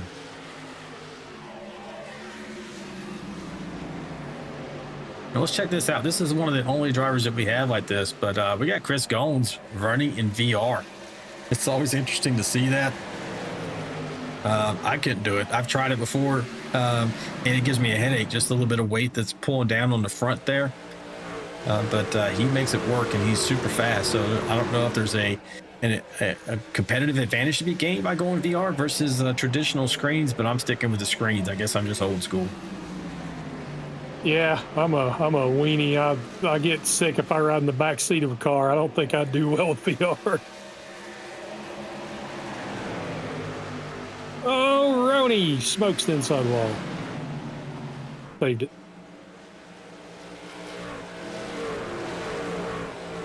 Right there he is in that black and white truck. 023 machine. Like he's no worse for the wear. Maybe he's going to be able to keep going here. 82's right behind him. 82's going for the move here. He was trying to pass Jeremiah Burt, pulled left, and they kind of got together a little, and he went down and lost it, hit the inside wall, and came back up. He hit it pretty good, but he hit it flush, so maybe he's okay. Go back up here with Chris Gomes. Chris has made his way up to 5th position. You see him right there. This is a tight battle. He's going to be followed by Craig Goodenough. Craig's kind of trying to scoot through there at the same time and follow him back up to the front. This is not what Dylan Bryant and Albert Anderson want to see. These two trucks are in the wind. Their next target is that 01 machine of Kelly Kill. And Chris is just in the wind, and so is Craig. Craig's just coming up behind him as well. This is probably if this stays this way, this might be the battle for the win between the 38 and the 89. Yeah, the way the cautions have been falling, it's weird though, because if they have another caution in 2 or 3 laps, those guys can't afford to pit. And Poe, Bittner, the other guys up front, Albert, they should be able to pit and have fresh tires. Just saw the 01 smoke the wall there. 38's going to get past him here. Hopefully he's able to hold it through. Probably made those tires angry. Lori's in the chat saying crazy race, no doubt. I mean, a little messier than I expected to be honest. Thought once these guys got spread out, it would be a tidy race and we get some green flag. We still haven't got green flag stops tonight. Oh, wow. That was Albert, Anderson. hang on to it. Ooh. He did a good job there. That was so close. That 01 gets past him.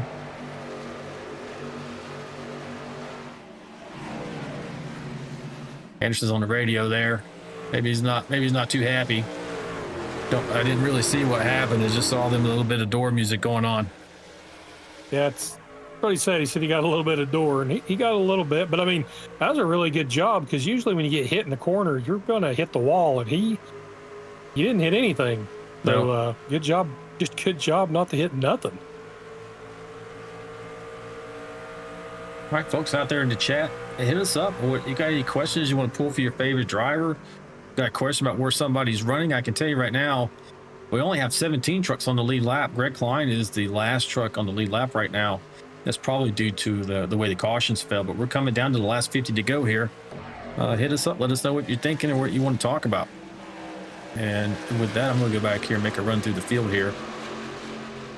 We don't have Sean McDonald. We got Trevor. Trevor's out of the race too. Caution. Oh, Andrew Cawthon on the back stretch.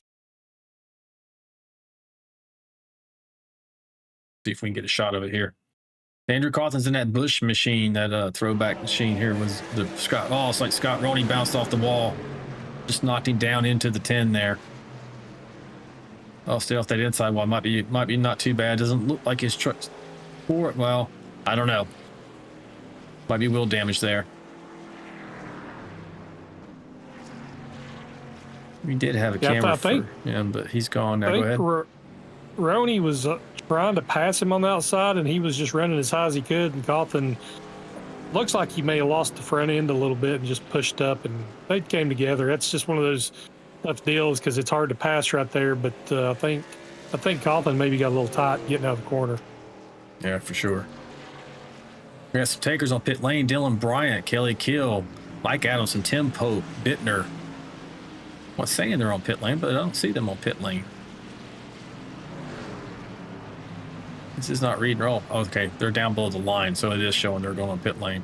And I'm behind is why. Sorry. That's what happened. And this is exactly what I was talking about with if the cautions fell the right way, because now Good Enough Gones, Player, those guys have the older tires, and they were the ones coming up, just a few minutes ago.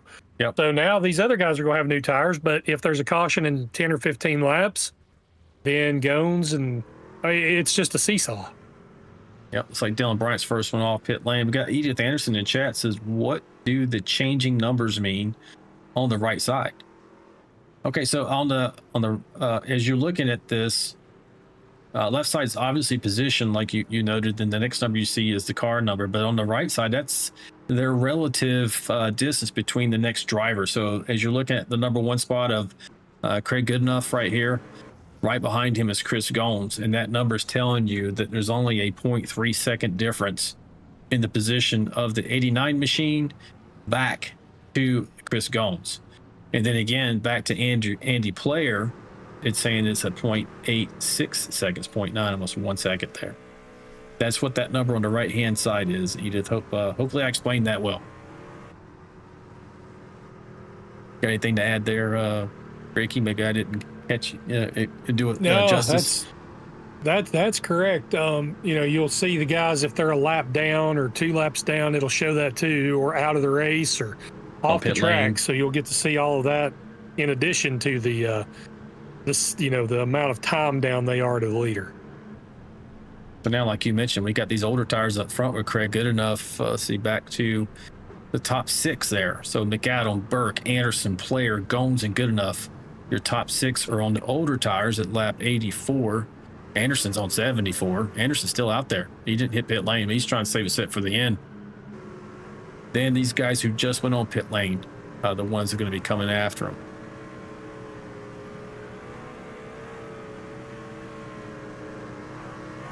So see that pace truck duck down, and the control of the race once he hits the restart zone is with Craig Goodenough. You can cross the white line here in a second. This is the restart zone. And he takes off. We're back underway. Andrew Player trying to sneak in on that inside, was running third. Now going to be running second, most likely getting under Chris Gomes in the 38 machine. 53 of Burke getting down there, looking to be aggressive and get up here and get in the fight. Followed by Albert Anderson. Now, Albert's got the oldest tires out of this top 5 here you see in that 99 Napa machine, but he's doing a hell of a job hanging on to it here. Staying just in front of Dylan Bryant. I think Dylan has fresher tires than he does. And he does, because Dylan just went on pit lane at lap 97. So he just came off pit lane. Make that pass. Looked pretty easy there. 47. You're going to see, so for the Edith clan out there, the Anderson clan out there watching, don't panic. This is expected. And Albert's probably saving a lot of tires. He's going to lose a lot of positions here. Become the end of this race. We have a late caution. He's going to be in the catbird seat, ready to possibly win this race. And you see how much new tires mean here as these guys are just flying around. And Chris Gomes is up to second now, getting around Andy Player from the Geico machine. I'm trying to think, who was that back in the day? Casey Mears. Casey Mears. In the 13. Then it was Ty Dillon in the same car. I do remember Ty Dillon, yeah. Let's take a look at the look at his hood. Yeah, Geico Military. Yeah, I like that, supporting our troops. Just racing out of Charlotte, North Carolina. Like all these guys are pretty well single file back here. Don't see Andy Player, we know 84 as well. Dylan is just behind Player. He's going for the move right now. You're going to have Mike Adamson also on fresh tires trying to get around there. Oh, he went in there so hard he hit the wall. Oh, Bryant! Come on, Bryant's man. in the wall. He's hanging on to it. You see the 7 machine coming through. Sticky Pope. Always he's going to be up here at the front. I hope he didn't hurt his truck there at 51, that is.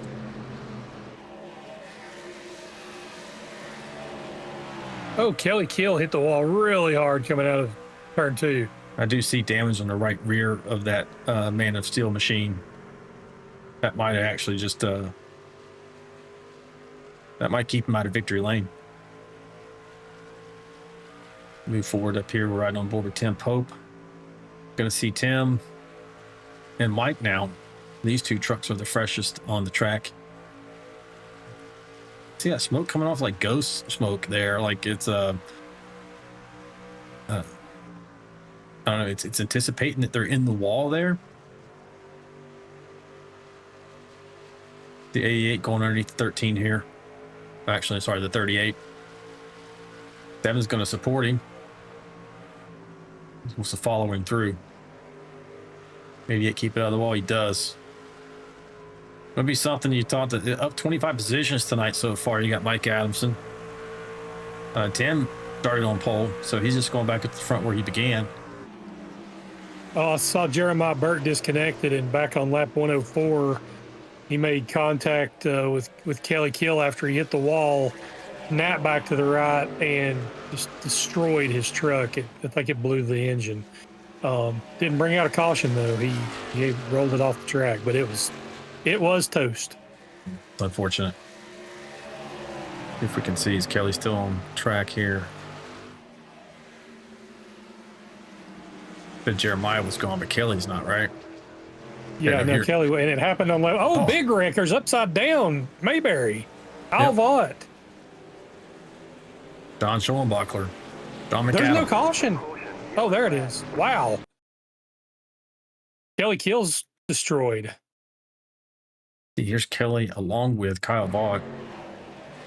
You see Schoenbachler. Oh, Kelly hits the wall. That was a chain reaction you saw right there. The 01, the 47, the 16, all involved here.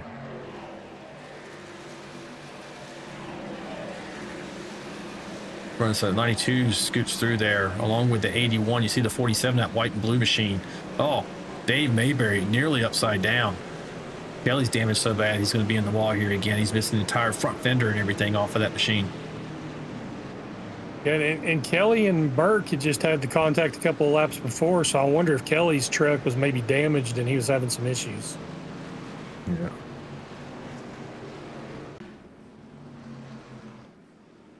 See if we can get a word with Kelly. Kelly's Alan and Ricky in the booth, buddy. You got me. Hey, I got you, Alan. Hey man, that was a rough deal there. You going to be able to get her back in the fight? You got pretty significant right front damage. Yeah, I've got a meatball flag, so I'm pretty sure I'm what we got, like 42 laps to go. Yeah. Yeah. I'm out. I'm gonna go see what I've got here, but I don't think it's gonna be good. And you know what? I was running good too. Yep. Just got up in the walls just a little bit there, and it just went from there. Did something happen earlier, or was that the only incident? Oh no, I had an accident earlier, and that's what put me in the back. Yeah, it won't too much damage. We're done. Okay, so you're definitely out of the race. I hate that for you. Yeah. I'm not for sure what happened to Burke. I saw he disconnected. Did you go back and see what happened, or? Ricky saw it happen in the moment. I did not catch it. Didn't pop up on the screen here. Ricky, did you want to explain what happened there? Hey, it looked like maybe Burke hit the wall a little bit and came down and into you, and then he right hooked back up into the wall really hard, and it totaled his truck. He was done. Yeah, I saw him disconnected, and he's listening. I'm sorry, Burke, if that was anything to do with me. I was just trying to keep it down low and not get into him. So, but if that was my fault, I apologize, Burke.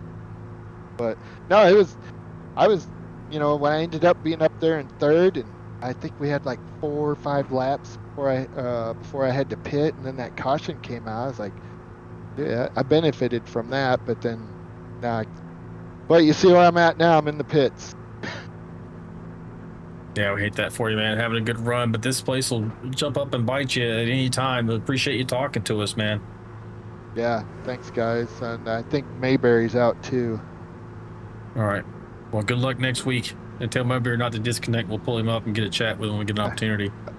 All right, will do. Thanks, guys. buddy. See ya. Yep. Thanks, Kelly. Bye. Oh, it's unfortunate. We see the lights are all out atop the pace truck there. We expect to go back green at the end of this lap.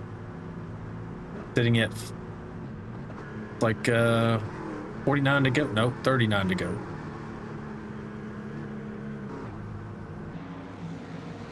Pretty good enough still. Your leader, Mike Adams, is sitting there on much fresher tires, along with Tim Pope and Dylan Bryant in second, third, and fourth. Let's see this pace truck jump off the track here, handing over control to the 89 of Craig Goodenough, and he's going to restart us once he gets inside that restart zone. Right on board with him now. You'll see him cross a white line up forward here, and there's two white lines, and once you get inside that box, he can launch at any time. Here's the first one. And he takes off, gets a nice jump, which is what he wants. He's definitely going to want to have to be able to do. Now you got 7 machine coming up through there pretty quick. When you got Tim Pope tracking you down on fresher tires like that, you want to see how fast you can get out there and how far. Ken's running this number 7 Haviland machine. Rick, Big Rick. Who was in it? Oh, actually, he wasn't as big as I thought. Cawthon looks like he tore it pretty bad. Dropping a spot there. I think he's still running. Cawthon here. 84 trying to get around him. Back up here, getting ready for the change for the lead. As you see Tim Pope going down low.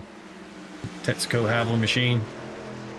You're going to affect that pretty well. 88's most likely to be able to get around the 89 here too.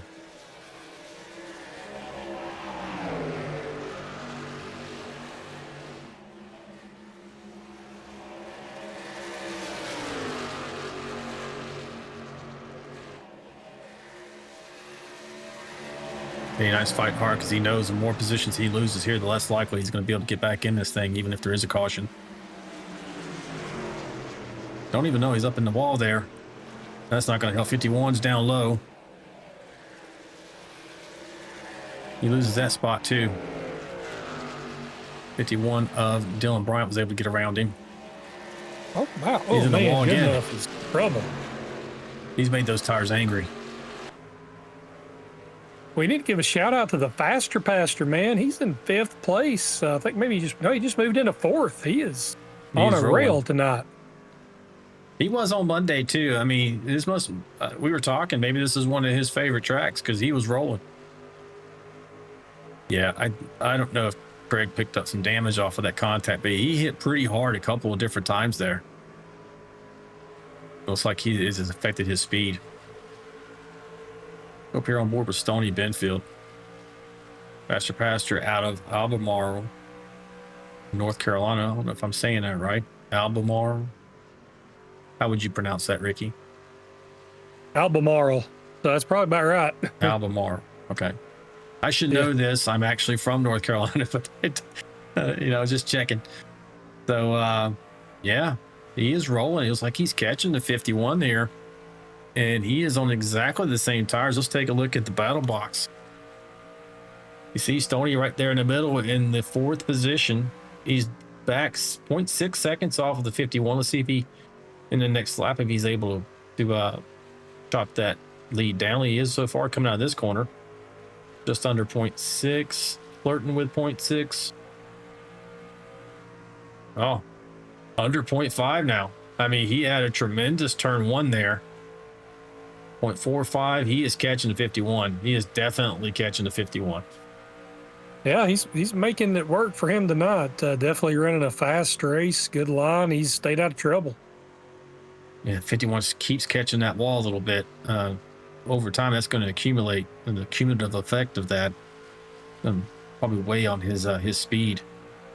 He's up there right now. You said, go ahead. He's got a little bit of that damage on the right rear, I believe, and we know that is makes the truck wicked.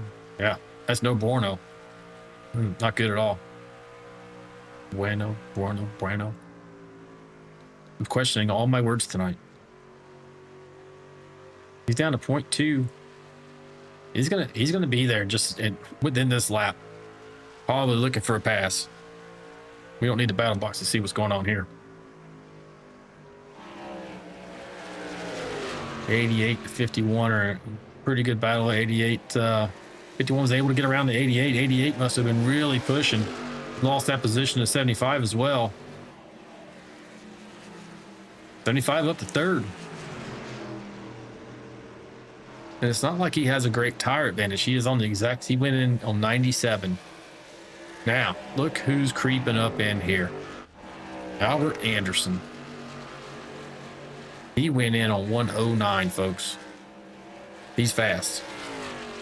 Check out the battle box on Albert.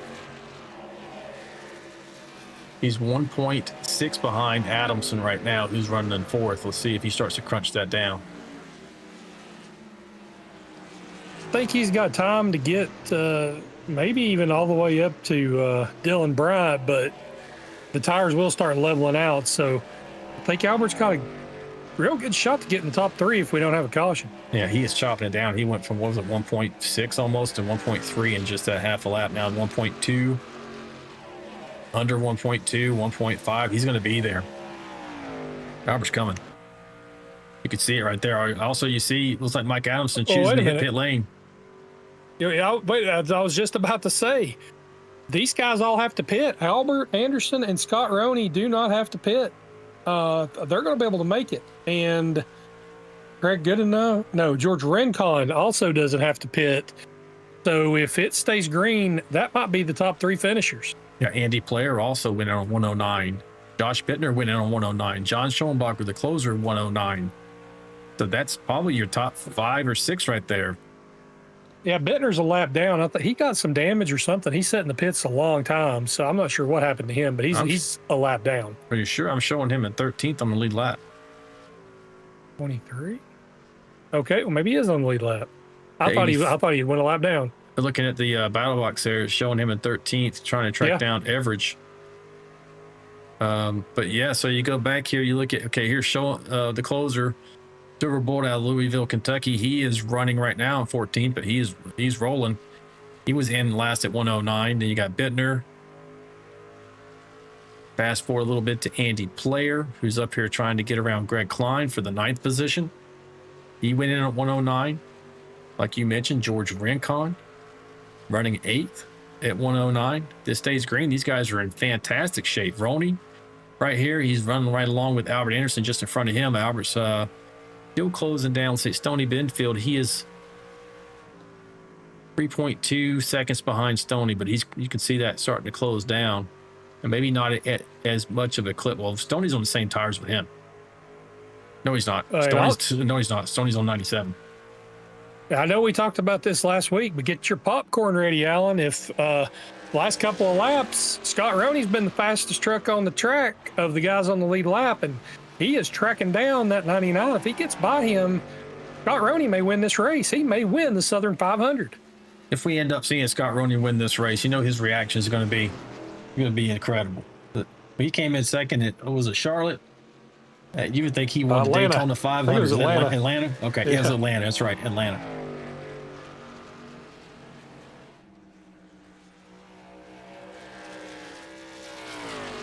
Scott is rolling right now. You can see the man himself right there out of Salt Lake City, Utah. He's just trying to get it done. We're coming down right now, 20 to 24 to go. Go ahead. That Albert Anderson, Scott Roney, and George Rincon are praying to anything and everything that they can pray to that there's not a caution before the end of this race, because they're the guys in the catbird seat. Got Ashley out there saying, keep it up, Chachi. Where's he running right now? Jonathan's in 9th, up 2 spots. Let's see, he went on 97, so he's not on the freshest tires, but he's pretty good. We go back a little bit, see Mike Adamson went on 122, but Mike's a lap down. He's going to need, these guys don't pit. He's going to finish a lap down. Well, maybe he'll pass them, but he won't be able to get all the way around. Right. Yeah, that's the whole thing. We'll have to see how good enough shakes out. I don't think that he can drive all the way around with the fresh tires and catch them, though. Check out Player. He's running. He's one of those guys on 109. We haven't really get his camera in here tonight. He hasn't been involved in much. He's been keeping it clean. That's why we hadn't had a chance to actually take a look at his onboard. Racing out of Concord, trying to make that pass right now on the 72 machine, the Paul machine there. Chandler Paul, not Austin. It's like Chandler. There was a lap. He's not racing him for position. He's just trying to get around. Actually, it's not Chandler, is it? No. 88's getting around it too. Chandler's probably driving away with newer tires, maybe. Yep. Roney has caught Albert Anderson, and this is effectively for the lead. Get back over here and take a look at that.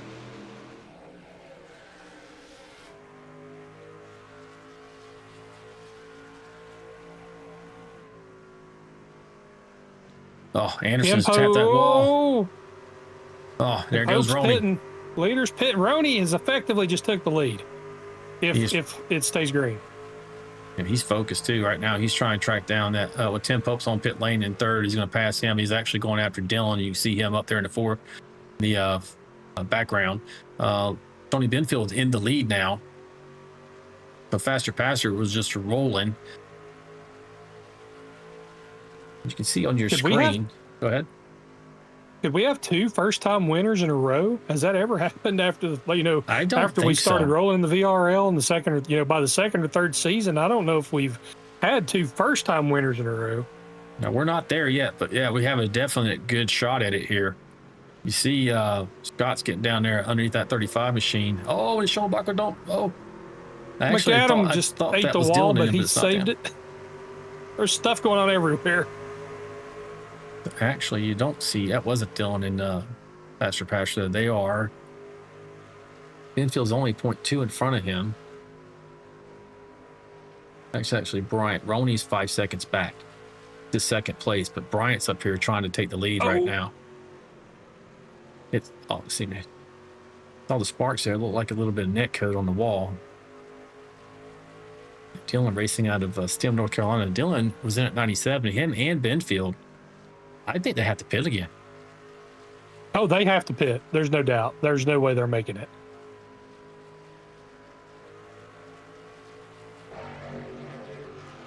So right now, your leader for the win, barring a caution, Scott Roney, and he is out to a 2 second over Anderson.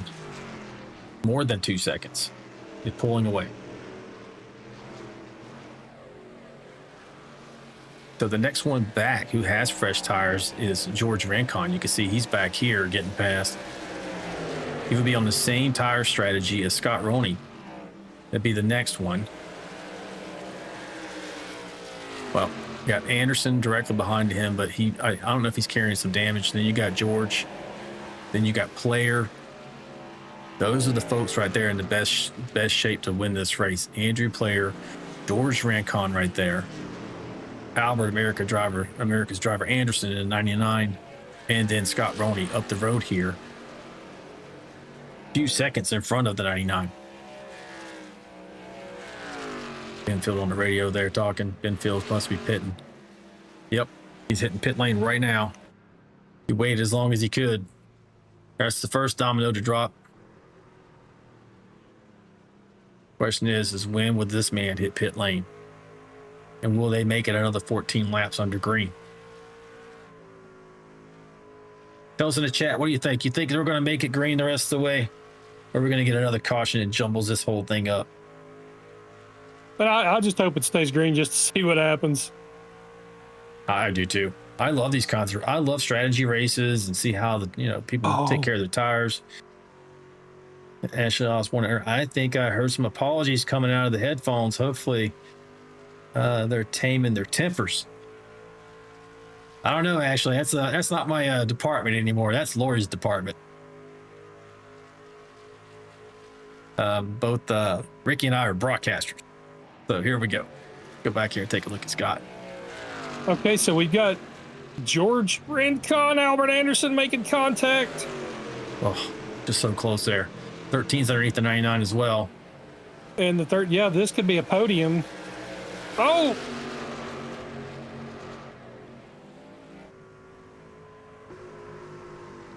Yeah, right there. Albert's back to 5th. Oh Trying my to keep up with gosh. that 13. 434 is down there too. Go ahead. I'm so nervous. There's so many people almost wrecking. There goes Dylan Bryant. He's on pit lane. Scott Roney is now your leader. He's praying to the racing gods. If you need to stay out of that wall, first of all, to stay green, because he's out by nearly 5 seconds over George Rincon. This is his closest competitor right now. You see Albert trying to get up here. You got Faster Pastor coming as well. This is going to get a little bit, as the kids would say, janky, maybe. I don't know if I'm using that right. It's lit. This race is lit. Yeah, look at this. This is great racing, but hopefully they keep it clean. They're so close here. Anderson back by player. Oh, I was Podium. thinking this podium. Yeah, that's for podium. It's for podium. It's back in 3rd. Coming to 10 laps to go.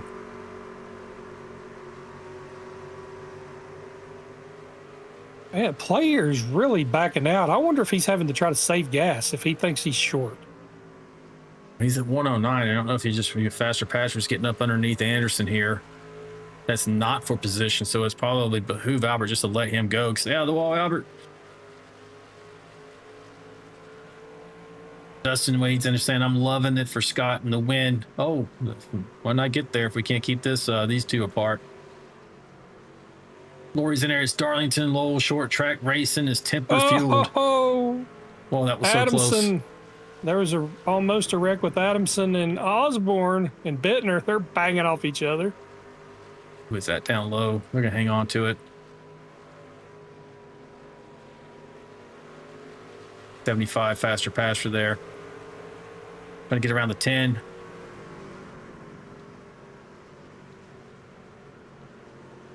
Albert's in the 3rd position right now. He's got a good lead now over Andy Player. Tim Pope went in at 131, but he's way back. 17 seconds. Derek Welch in the chat. Been a bad season for me. Spun my tires on the restart. Received a black flag for something. So to avoid the caution, just disconnected. Had a great truck. Ran 2nd all night. I hate that for you, buddy. Look forward to seeing you back in there next week. Where are we going next week, Ricky? Worldwide Gateway. That's right, Gateway. Hope you like Gateway. This is the man right now. Derek's fast everywhere. He likes everything. Oh, yeah. He's one of those versatile drivers. He's still out. So Rincon is chopping down this lead. Rincon is at 2.5 now. So this is not over, folks. Oh my goodness. Can George Rincon pull this out? Anderson's catching Rincon. It's going to be a 3-horse race. Yep. Right now, Ronnie's only out to 2.3. They are all on the same tires. Don't know if maybe Ronnie had a couple of moments or something, but George is cutting to that lead significantly. Kind of holding steady around 2.25. No, it's still coming down. 6 to go. Look, I'm looking at Ronnie on the other screen. His in-car, you couldn't drive a thimble up his ass with a sledgehammer right now. Yeah, he's super focused.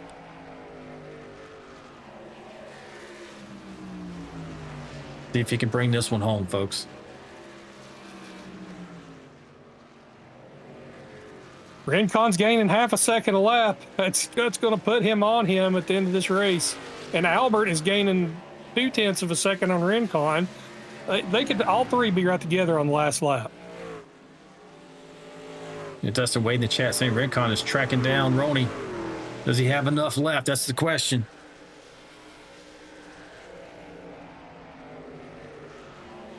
I can tell you one thing.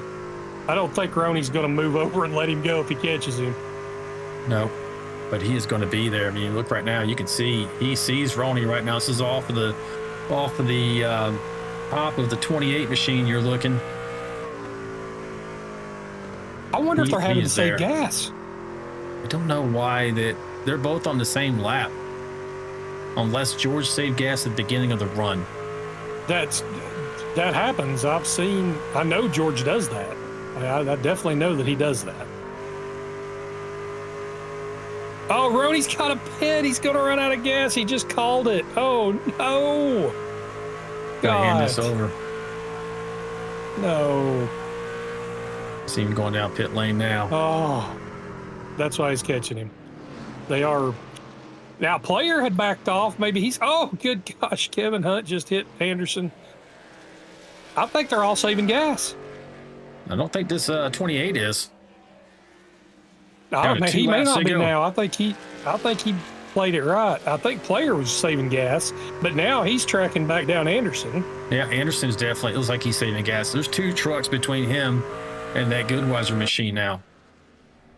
Hope's only a couple of seconds behind Anderson. Oh my gosh. 2 laps to go.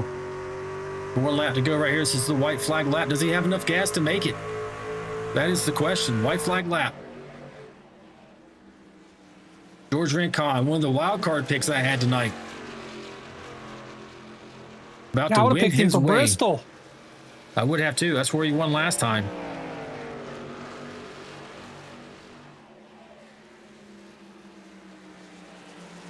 Oh, 434. Just stay off of him. Oh my goodness. This is it. It's coming around. Nobody even close. Andy Player's a little ways back.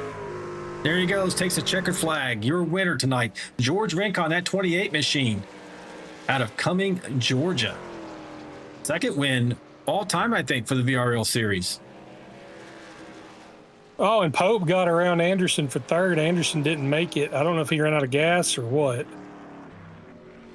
I think he did. I think Albert ran out of gas. He's down there, but he looks like he crossed the line for fourth before he ran out. All right, folks, don't go anywhere. We got 33 in the chat there. What a great finish. I mean, we thought that Scott was going to have his first win, and that would have been incredible. We got a 2-time winner now in this league, George Rincon. Always fast, always cagey. The vet pulls it off here tonight. Great job. We'll get an interview with him, Andy Player in the 13 machine, and Tim Pope in the number 7. Make sure you stay with us.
Yep.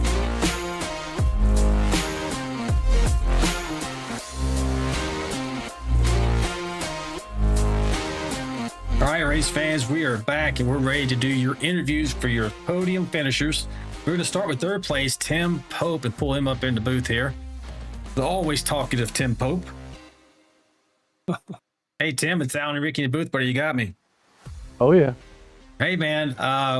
You had kind of a up and down night starting out there on the pole, getting ran into out of nowhere, made your way back up to the front, and had a chance here at the end of this race to take home the win. How was it from your seat? You described it, up and down. If I was ever going to get back up there, wrecking, run over, I didn't know Dion was down there. I didn't know he was coming around. I was looking at for my phone to do some calculations of the tires, how many laps we get per set. Next thing I knew, I was spinning. Yeah, we saw that he hit the second place and the first place guy coming around there. It was just a bizarre kind of an incident that ended up putting you back in traffic. But in true fashion, you just put your head down and start working again and work your way back up towards the front. Yep. Hey, Ricky, what you got for our third place finisher? Hey, good job tonight, Tim. I know you was fast on up, buddy. What did you think there toward the end? Did you think that you might be able to track them down because they was going to have to back off and save enough gas? Was you still hoping there toward the last couple of laps you could get it? Yeah, I was hoping they was going to run out, but about 3 or 4 to go, I realized I wasn't going to be able to run. I wasn't to be able to catch them or nothing. Kind of just settled down right where I was at. Well, hey, man, tremendous run. What grit to be able to battle back after that incident where you were running in first place.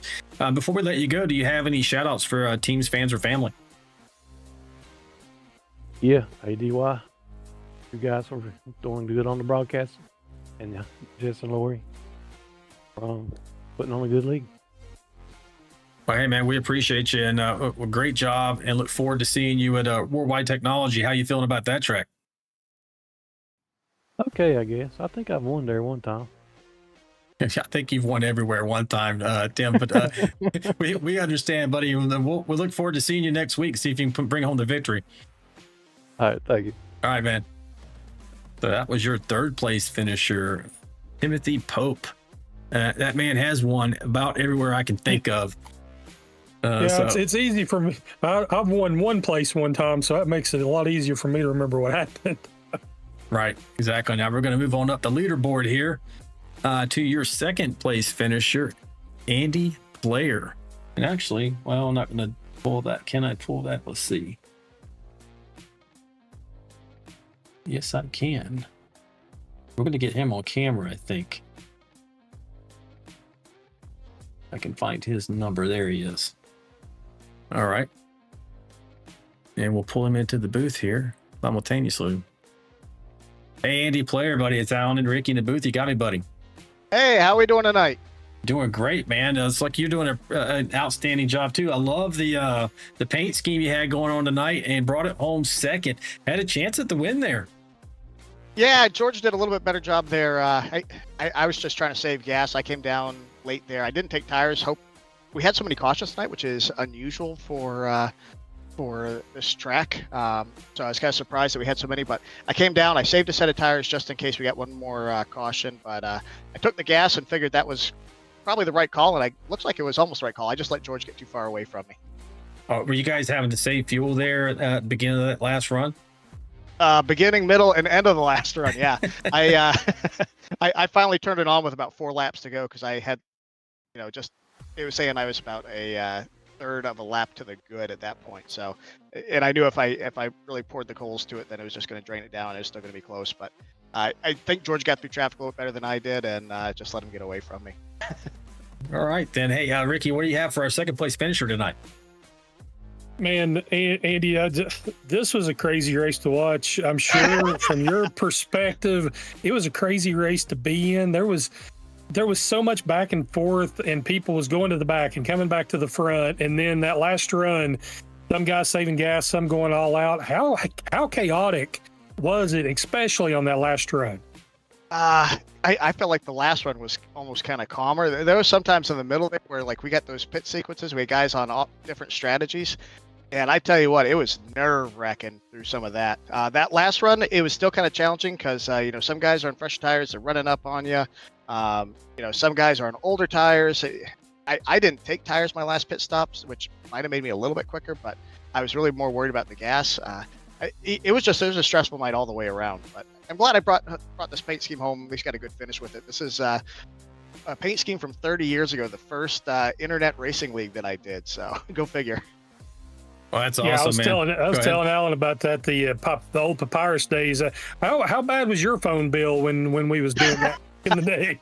I did have the credit card for the phone call, so I might have used that a little bit to play Hawaii. But then the college that I was in, we were like one of the first colleges I think to actually get internet coming in to like cabled internet that we'd have to dial up on the modem. So that was pretty good. But I actually had to keep the case of my computer unscrewed because I had to move some of the jumpers to change the modem settings so I could race on that versus play on the internet.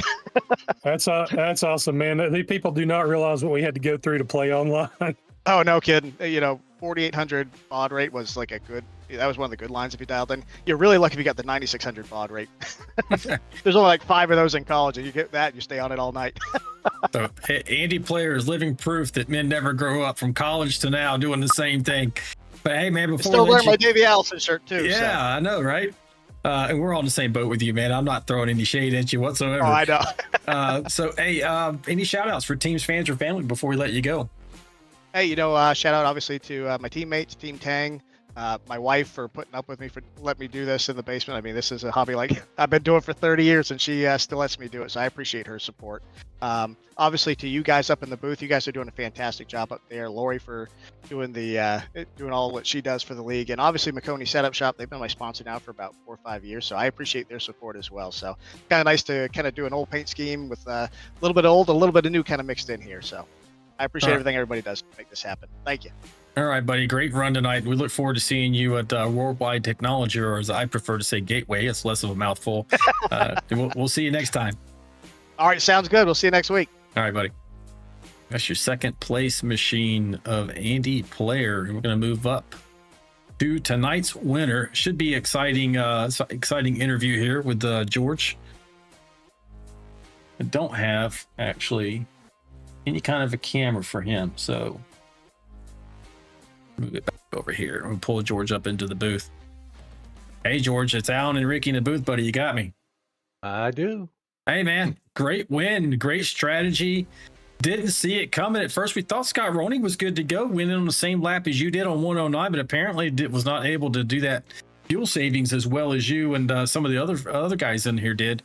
How much did you have left? I saw you doing the Polish victory lap. Did you have enough to get all the way around? I did. 0.3. I pulled into the pits. I went out. I went in and parked at my stall. I had 0.3, so I made it. Yeah. How about that one, huh? Yeah, incredible. I don't know. I'm not good at Darlington, man. I tell you, like, I entered this race. I told the guys I'm not qualifying. I'm starting in the back. I'm going to let half the field clean themselves out, and then I'm going to see what happens at the end. And had a tangle there with Kyle.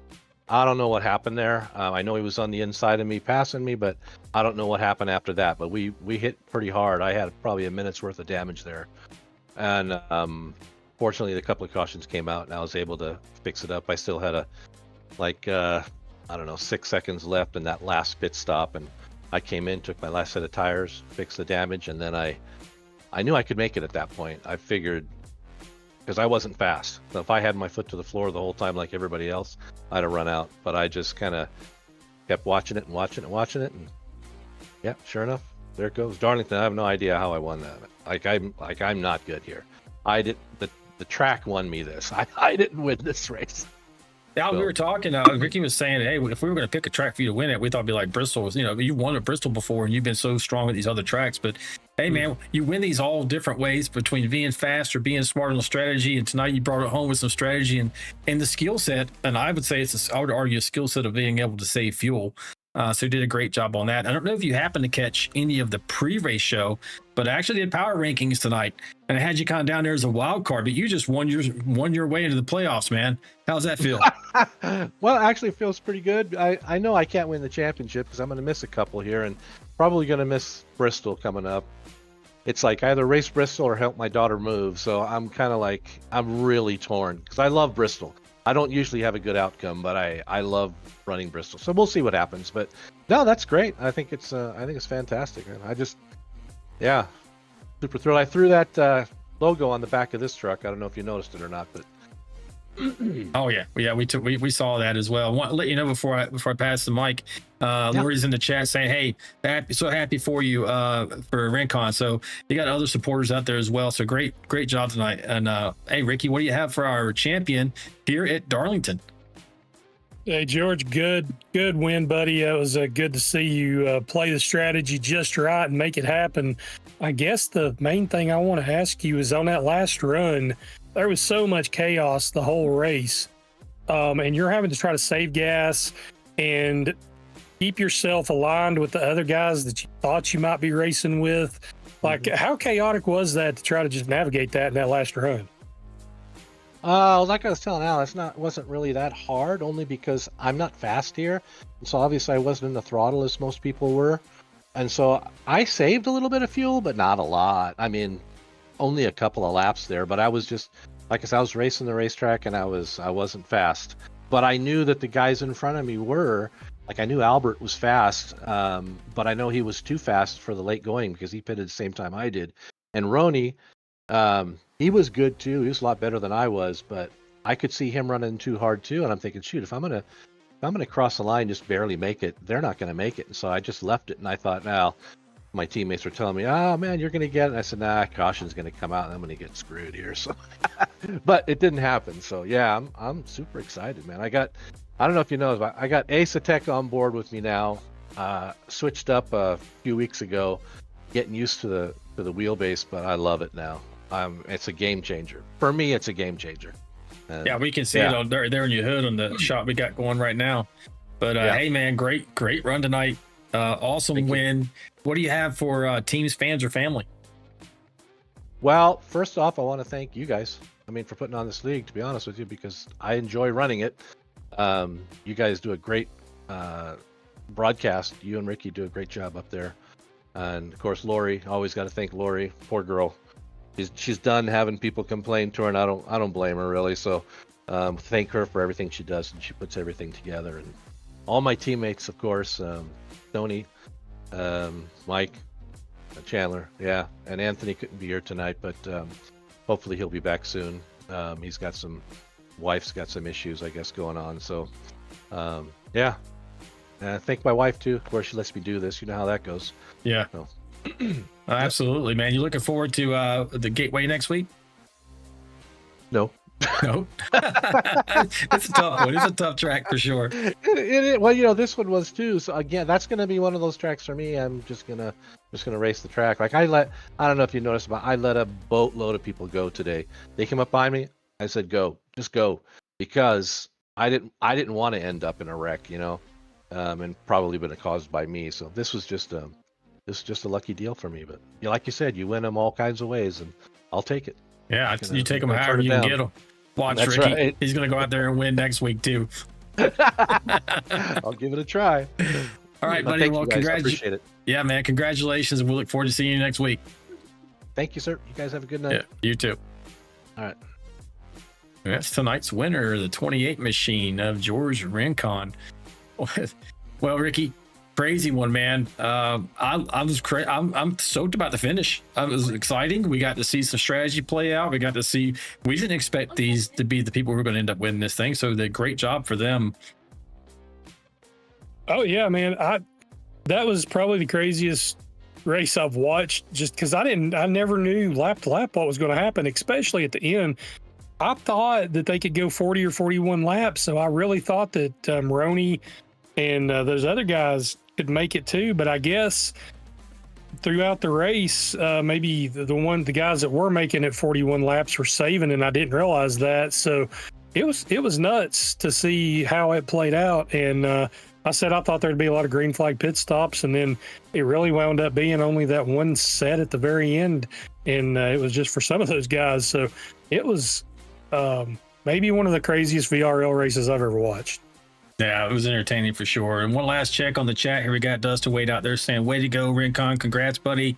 Lori was a great job. George, Ashley Osborne, what a race. And she also said, great broadcast. Thank you, Ashley. Appreciate it. We really try hard to give you guys a good show and to do these drivers justice. Dustin Wade out there saying also, good race, fantastic broadcast. And not going to read that one. And then down to Lori, says, crazy race, but she did expect more cautions. And so she shot there were only 8. And then, of course, finally, Dustin Wade out there saying, good job, George, again. So, hey, thanks, everybody. Thanks, Ricky, for joining me in the booth and broadcasting this exciting race here at Darlington, not Super Speedway, but Raceway. And that does it for this round, folks. Just remember, stay sharp, stay fast, stay vigilante, and we'll see you in Gateway. Good night. This ain't your mama's racing stream.